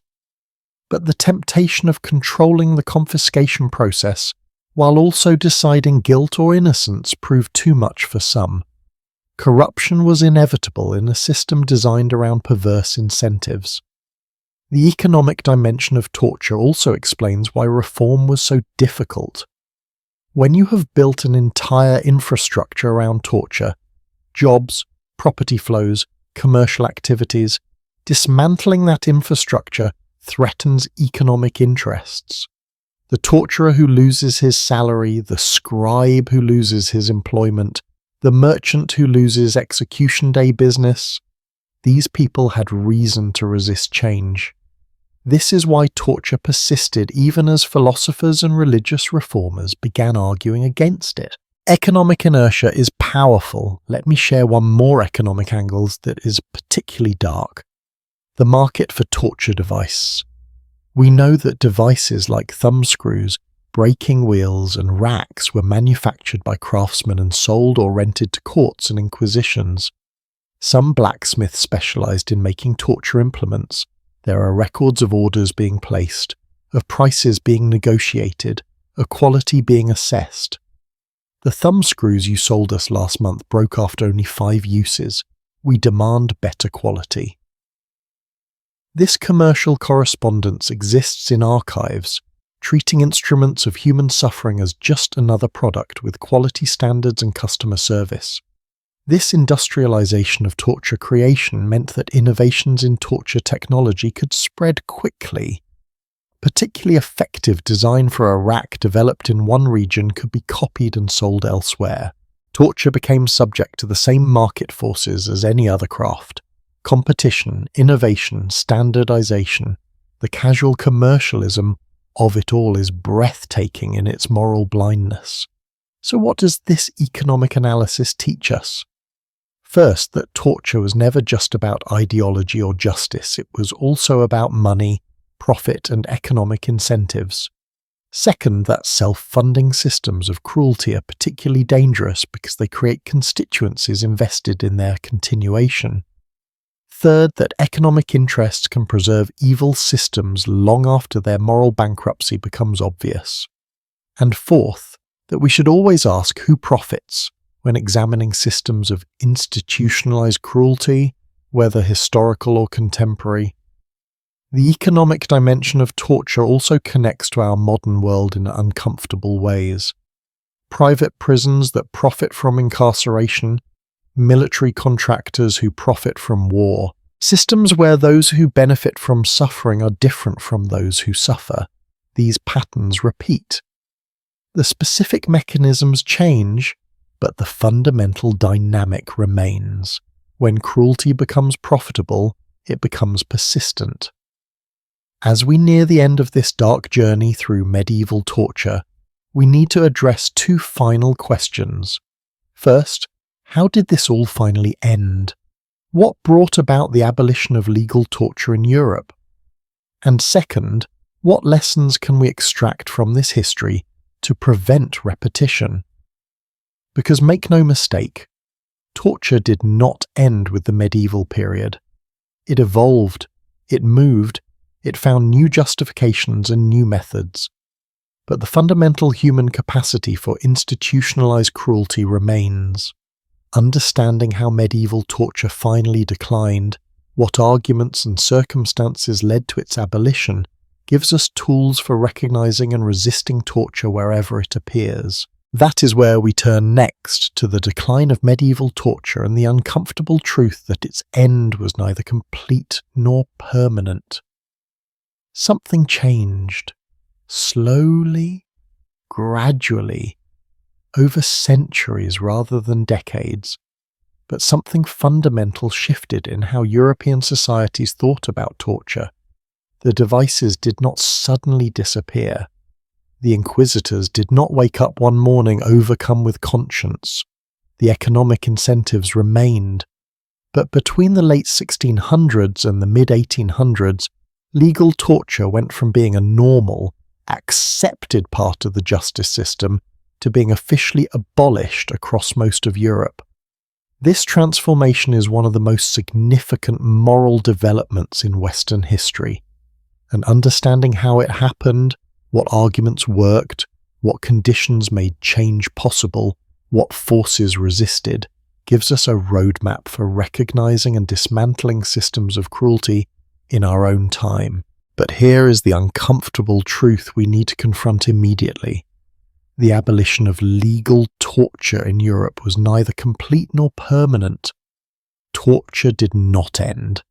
It went underground, it moved to colonies, it found new justifications, and it continues today. So when we talk about the end of medieval torture, we are really talking about the end of a specific legal framework that openly sanctioned torture, not the end of torture itself. This distinction matters enormously. Let me take you back to the 1700s, the Age of Enlightenment, when philosophers and reformers began systematically attacking the intellectual foundations that supported torture. These thinkers were not the first to question torture.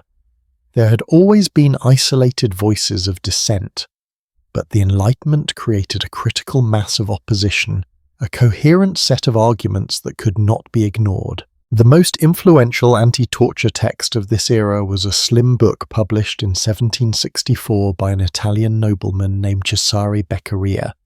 The title was On Crimes and Punishments, and it systematically demolished every justification for judicial torture. Beccaria argued that torture was irrational because it punished people before they were proven guilty. It was unreliable because it produced false confessions based on pain tolerance rather than truth. It was unjust because it violated the social contract between citizens and the state. And it was unnecessary because there were better methods of determining guilt. What made Beccaria's work so powerful was not just his arguments, but his timing. He was writing in an era when Enlightenment ideas about human rights, rational governance, and the social contract were gaining influence among educated elites. His book was translated into multiple languages within a year of publication. It was read by monarchs, ministers, philosophers, and reformers across Europe, and it provided intellectual ammunition for those who wanted to abolish torture but needed respectable arguments to justify the change. But ideas alone do not change systems. What actually drove the decline of legal torture was a combination of factors, some noble and some pragmatic. First, there was growing recognition among legal scholars and magistrates that torture produced unreliable evidence. This was not a new observation, as we discussed earlier. Even medieval inquisitors knew this. But by the 1700s, there was a body of case law demonstrating just how many wrongful convictions had resulted from tortured confessions. One particularly influential case occurred in France in the early 1700s. A man named Jean Calas, yes, the same one I mentioned when discussing the breaking wheel, was tortured and executed for supposedly murdering his son to prevent him from converting to Catholicism. After Calas's execution, evidence emerged proving his innocence. His son had committed suicide, and the murder charge had been based on religious prejudice rather than facts. The case became a scandal, particularly when the philosopher Voltaire took it up, writing extensively about how torture had produced a false confession that led to an innocent man's brutal death. Cases like Calas created a crisis of legitimacy for torture. If the system could torture and execute innocent people based on coerced confessions, what was its purpose? How could it claim to serve justice? These questions troubled not just philosophers, but practical-minded administrators who cared about the effectiveness and credibility of the legal system. Second, there was a shift in sensibility among educated classes. The same people who attended public executions in the 1600s found them distasteful by the mid-1700s. This was not necessarily because they had become more moral, but because cultural norms around dignity, refinement, and civilization had changed. Torture came to be seen as vulgar, brutal, beneath the dignity of enlightened nations. This shift was partly snobbery. We are more civilized than our ancestors, but it created political space for reform. Third, and perhaps most importantly, alternative methods of criminal justice were developing. Better policing, more sophisticated investigation techniques, the emergence of professional detective work. These innovations made it possible to solve crimes and gather evidence without torture. When authorities had other tools available, the practical necessity of torture diminished. This is a crucial point. Torture declined not just because people decided it was wrong, but because they developed alternatives that worked better. Let me walk you through the actual timeline of abolition, because it varied dramatically by region. Prussia, under Frederick the Great, who had read and been influenced by Beccaria, abolished judicial torture in 1754. This made Prussia one of the first European states to formally end legal torture. Sweden followed in 1734, Denmark in 1770, Austria in 1776. France abolished torture in 1780, though this was just before the French Revolution, which would bring new forms of state violence. But notice the dates. These abolitions were happening in the late 1700s and early 1800s, not the Middle Ages, not the early modern period, but essentially the modern era. The United States Declaration of Independence was signed in 1776, the same year Austria abolished torture. The abolition of legal torture and the founding of the American Republic happened simultaneously. These are not ancient events. These are things that occurred just 10 or 12 generations ago, and the abolition was incomplete and inconsistent. While European nations were abolishing torture at home, many continued to use it in their colonies. The French banned torture in France in 1780, but continued using it in Algeria, Vietnam, and other colonial possessions well into the 20th century. The British abolished it domestically, but employed it throughout their empire.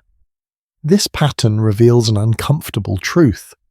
The moral progress that led to abolishing torture was often limited to certain populations, certain geographies, certain contexts.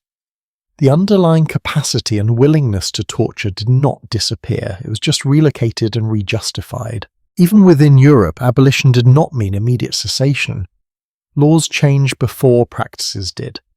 There are documented cases of torture being used illegally, even after official abolition, particularly in rural areas where central authorities had limited oversight. Old habits, old systems, old economic incentives do not vanish overnight just because a law changes.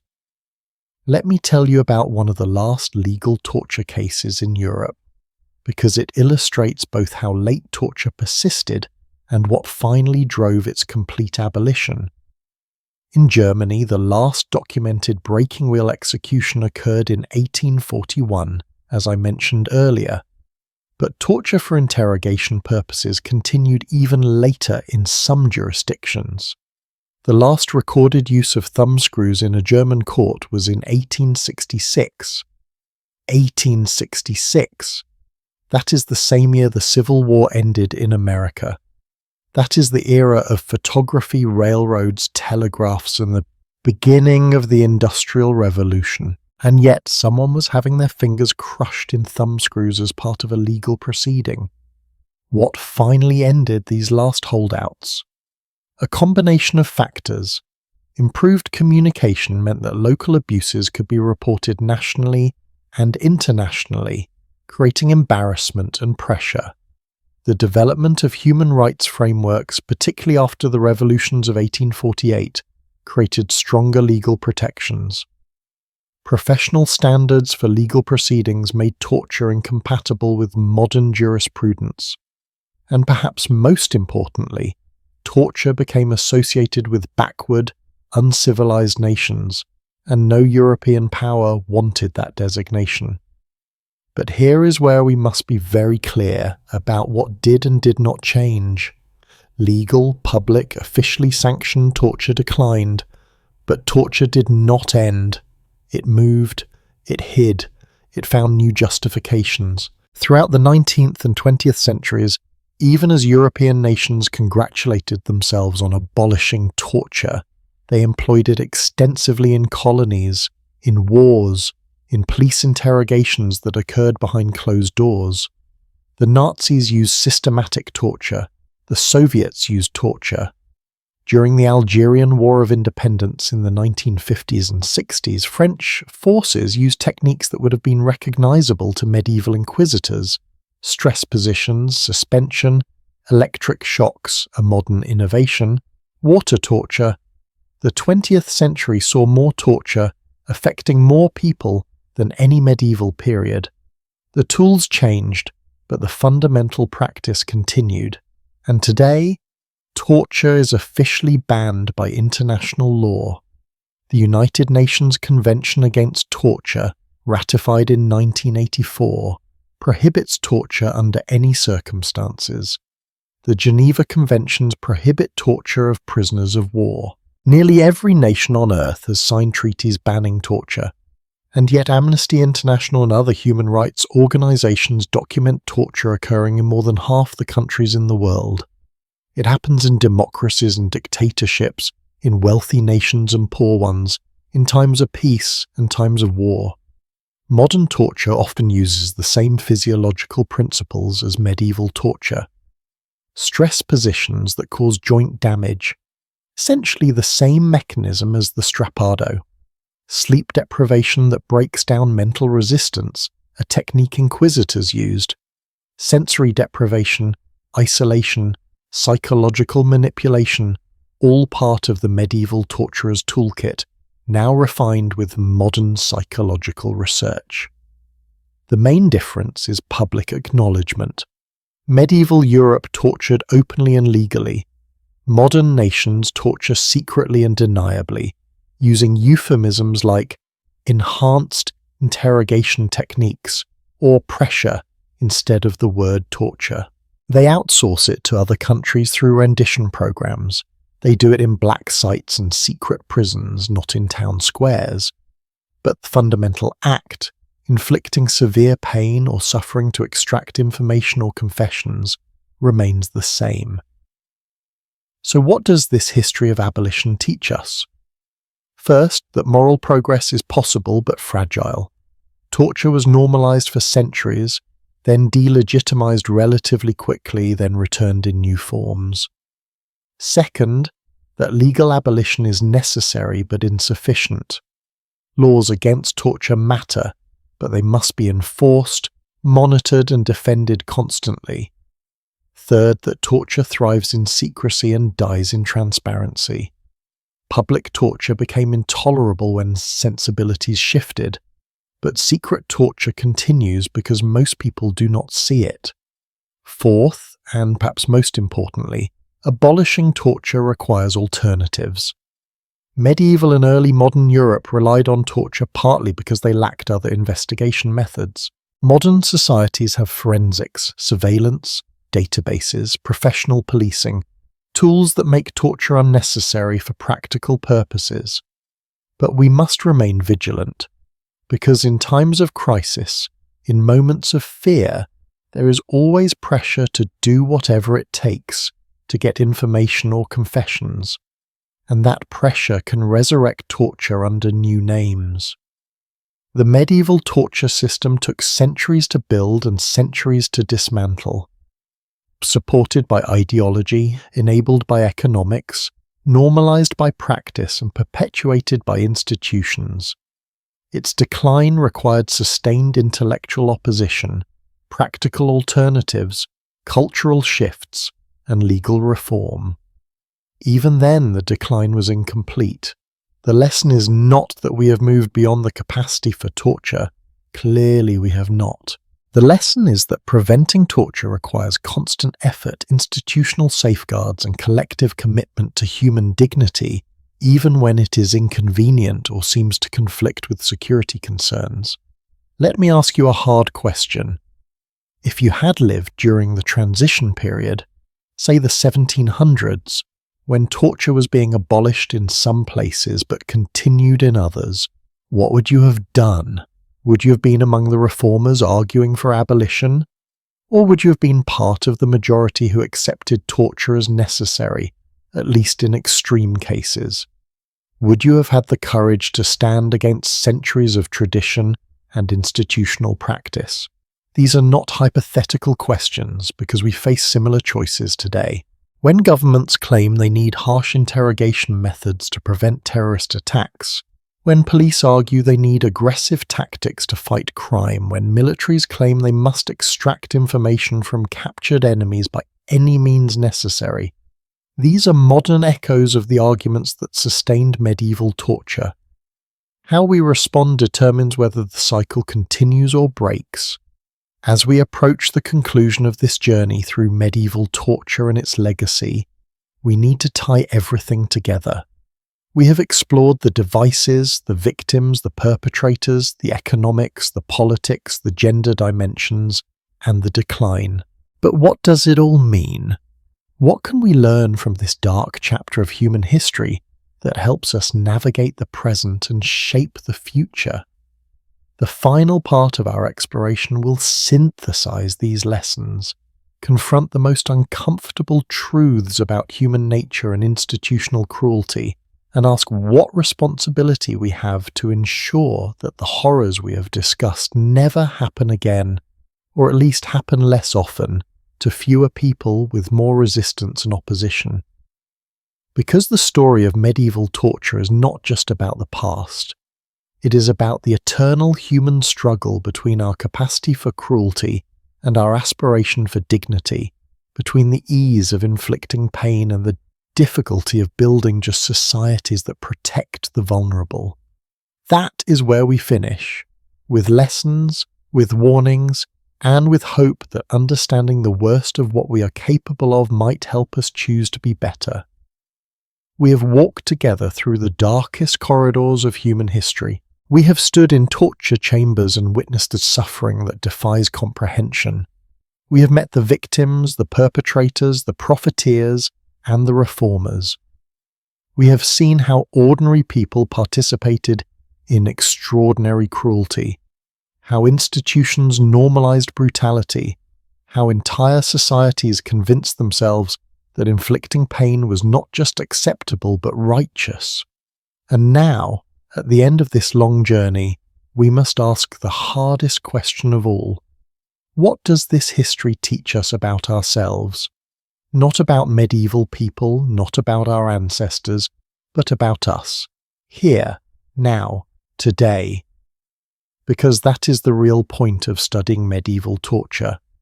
Not to satisfy morbid curiosity, not to feel superior to our barbaric forebears, but to recognize patterns that persist, to identify warning signs that appear in every era, and to understand how good people can participate in terrible systems.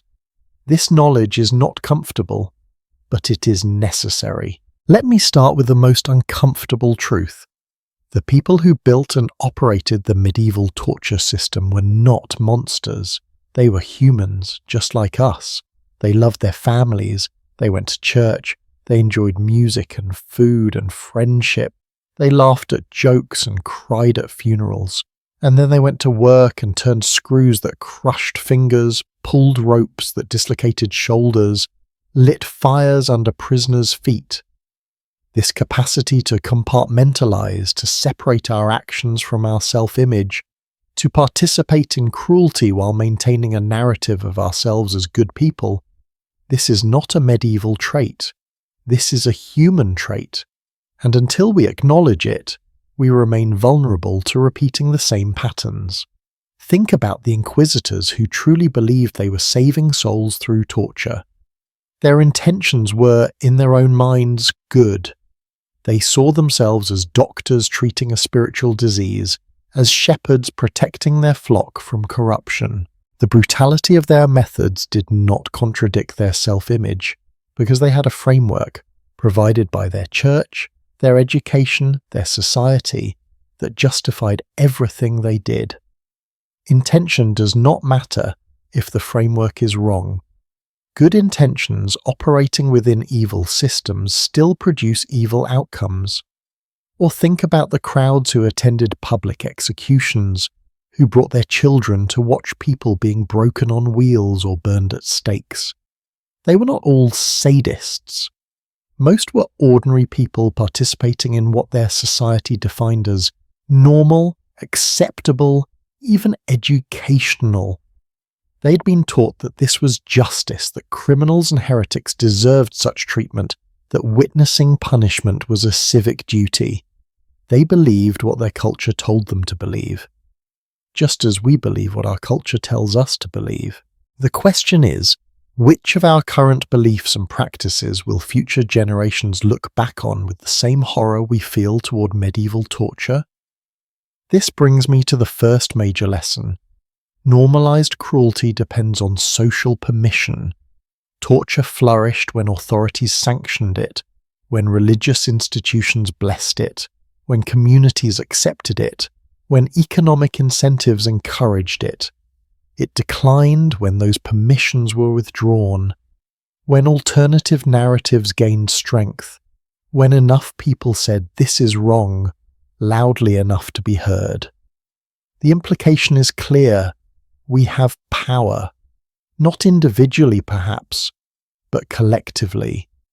The norms we accept, the behaviors we tolerate, the systems we participate in, these are not inevitable. They are choices, constantly being made and remade. Second lesson, transparency is the enemy of torture. Medieval Europe tortured publicly for centuries because the culture celebrated it. When cultural attitudes shifted and torture became embarrassing, it moved behind closed doors. Modern torture happens in secret precisely because most people, if they saw it, would be horrified. This means that exposure, documentation, journalism, whistleblowing, these are crucial tools for preventing torture. When Amnesty International documents torture in a country, when journalists expose black sites, when victims tell their stories, they are not just recording history. They are actively preventing torture by removing the cloak of secrecy that allows it to continue. Third lesson. Bureaucracy does not make cruelty better. It makes it worse. The medieval torture system was not random violence. It was systematic, documented, regulated. There were rules about how much torture could be applied, forms to fill out, confessions to record, property to inventory. This bureaucratization did not restrain the cruelty. It enabled and expanded it by making it routine, normal, just another administrative process. When we encounter modern systems that treat people as numbers, that prioritize procedure over humanity, that turn suffering into paperwork, we should recognize the warning signs. Bureaucratic cruelty is often the most dangerous kind because it allows mass participation without individual moral responsibility. Fourth lesson. Economic incentives corrupt everything. When the torture system funded itself through confiscation, when torturers were paid employees, when vendors sold souvenirs at executions, the entire society became economically invested in continuation of cruelty. Follow the money always. When prisons are privatized and profit from incarceration, when defense contractors profit from war, when any system creates financial incentives for human suffering, we should be deeply skeptical and vigilant. Fifth lesson. The vulnerable are always the first targets. Women, religious minorities, the poor, foreigners, anyone who lacked power or protection, these were the primary victims of medieval torture. not because they were actually more criminal or heretical, but because they were easier to accuse and less able to defend themselves. This pattern repeats in every system of institutionalized cruelty, which means protecting the vulnerable, ensuring equal access to justice, giving voice to the powerless. These are not just nice ideals. They are crucial safeguards against the return of torture and other systemic abuses. Sixth lesson: torture does not work for finding truth, but it works very well for other purposes. Medieval authorities knew torture produced unreliable confessions. Modern research confirms this, and yet torture continues because reliability is not the point. Torture works for terrorizing populations, for demonstrating power, for eliminating opposition, for extracting confessions that serve political purposes regardless of their truth. When someone argues that torture is necessary to get information, they are either ignorant of the evidence or lying about their actual motives. Seventh lesson: moral progress is possible but not inevitable. European societies did eventually abolish legal torture. Human rights frameworks did develop. Standards of dignity and justice did improve. But this progress was hard-won, constantly contested, and always fragile. It required courage from reformers who opposed popular opinion and powerful institutions. It required alternatives that made torture unnecessary. It required sustained effort over generations. And it remains incomplete. Torture continues today, just in different forms and different places. We cannot assume that progress is automatic or irreversible. Eighth lesson: everyone thinks they will be the hero, but most people will be the bystander or participant. When we read about historical atrocities, we imagine ourselves as the brave resister, the one who would have hidden victims, opposed the system, blown the whistle. But statistically, that is unlikely. Most people conform to social norms, obey authority, justify what they have to justify to get along. This is not because most people are evil. It is because humans are social creatures who depend on community acceptance and who rationalize to maintain psychological comfort. Understanding this about ourselves, acknowledging our own capacity to go along with terrible systems, is the first step toward actually resisting when resistance is needed. Ninth lesson: small acts of resistance matter. Not everyone can be Voltaire, writing famous treatises that change public opinion, but the torturer who refused to continue with Anne Askew, the scribe who accurately documented confessions, were coerced. The family member who smuggled food to a prisoner, the neighbour who testified to someone's good character despite risk. These small acts of human decency chipped away at the system. They created cracks that eventual reformers could widen. Never underestimate the power of simply refusing to participate, of doing the small kind thing, of saying, "This is wrong," even when it seems futile. 10th and final lesson: studying horror is not the same as being horrified by it. We have spent hours together examining medieval torture in detail, and there is a risk in that.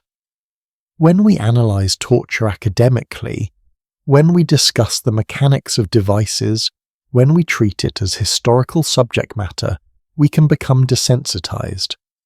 We can forget that every device we discussed was used on real people. Every torture session involved actual screams, actual pain, actual terror. Every victim had a name, a life, people who loved them and mourned them.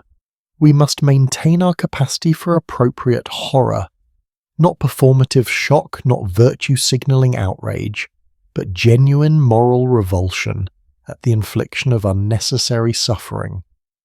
So where does this leave us? What do we do with this knowledge? First, we remember. We honor the victims by refusing to forget what was done to them. The women burned as witches, the men broken on wheels, the conversos tortured by the Inquisition, the Templars destroyed for political gain. The thousands upon thousands of nameless victims whose suffering is documented only in trial records and account books, they deserve to be remembered. Not as cautionary tales or historical curiosities, but as human beings who experienced unimaginable pain in systems that should never have existed. Second, we recognize. We look at our own societies and identify the systems, institutions, and practices that show warning signs. Where is suffering being normalized? Where are economic incentives creating moral hazards? Where are the vulnerable being scapegoated? Where is cruelty being justified by security concerns or efficiency arguments? Where is bureaucracy dehumanizing people? Recognition is not the same as action, but it is the necessary first step. Third, we resist. In whatever ways we can, with whatever power and privilege we have, we push back against systems and practices that dehumanize and harm. This might be large-scale activism or small-scale kindness. It might be speaking up when everyone else is silent or simply refusing to participate in something we know is wrong. Resistance takes many forms, and all of them matter. Fourth, we build. We create and support institutions, laws, and cultural norms that protect human dignity, that provide alternatives to cruelty, that make torture unnecessary and unacceptable. We support journalism that exposes abuses. We vote for leaders who respect human rights. We teach our children that every person has inherent worth regardless of what they are accused of. We participate in building a culture where torture cannot flourish. And finally, we maintain appropriate humility about our own moral immunity. We do not say I would never participate in torture with absolute certainty, because history suggests that most of us, in the right circumstances, with the right pressures, probably would. Instead, we say, I hope I would have the courage to resist. And I am building that capacity in myself by practicing now, in smaller ways, standing up for what is right even when it is uncomfortable. The history of medieval torture is not just about the past. It is about human nature, institutional dynamics, moral choices, and the eternal tension between our capacity for cruelty and our aspiration for justice. It is about how societies normalize horror and how they eventually recognize it for what it is. It is about the specific tools and techniques of torture, yes, but more importantly, it is about the social, economic, political, and psychological conditions that make torture possible. We have spent over 2 hours together in this darkness, and I want to thank you for staying with me, for having the courage to look at this difficult history, for being willing to sit with uncomfortable truths. This is not easy material. It is disturbing, depressing, and challenging, but it is necessary, because the only way to ensure we do not repeat these mistakes is to understand them deeply, to see the patterns clearly, to recognize the warning signs early. So as we conclude this journey through medieval torture, I leave you with one final thought. The question is not whether humans are capable of cruelty. Clearly we are. The question is whether we will build systems that minimize that cruelty, whether we will create cultures that resist rather than enable it, whether we will have the courage to stand against it when it appears in new forms with new justifications. The answer to that question is not predetermined. It depends on choices we make individually and collectively every day, in small ways and large. Thank you for walking this dark path with me. Thank you for listening, for thinking, for caring enough about history to spend your time understanding it. And I hope that when you encounter cruelty in the world, whether systemic or individual, whether historical or contemporary, you will remember the lessons from medieval torture chambers. Remember how it was normalized, how it persisted, how it eventually declined, and use that knowledge to recognize it, to resist it, and to build something better. Until we meet again, stay curious, stay compassionate, and never stop questioning the systems and structures that shape our world. The next story awaits, and I will be here to share it with you. Take care of yourselves and each other. This has been a journey into darkness, but we walk out together, carrying light in the form of knowledge, awareness, and commitment to human dignity. Good night, my friends. Rest well, and remember, understanding the worst of what we are capable of is the first step toward choosing to be better.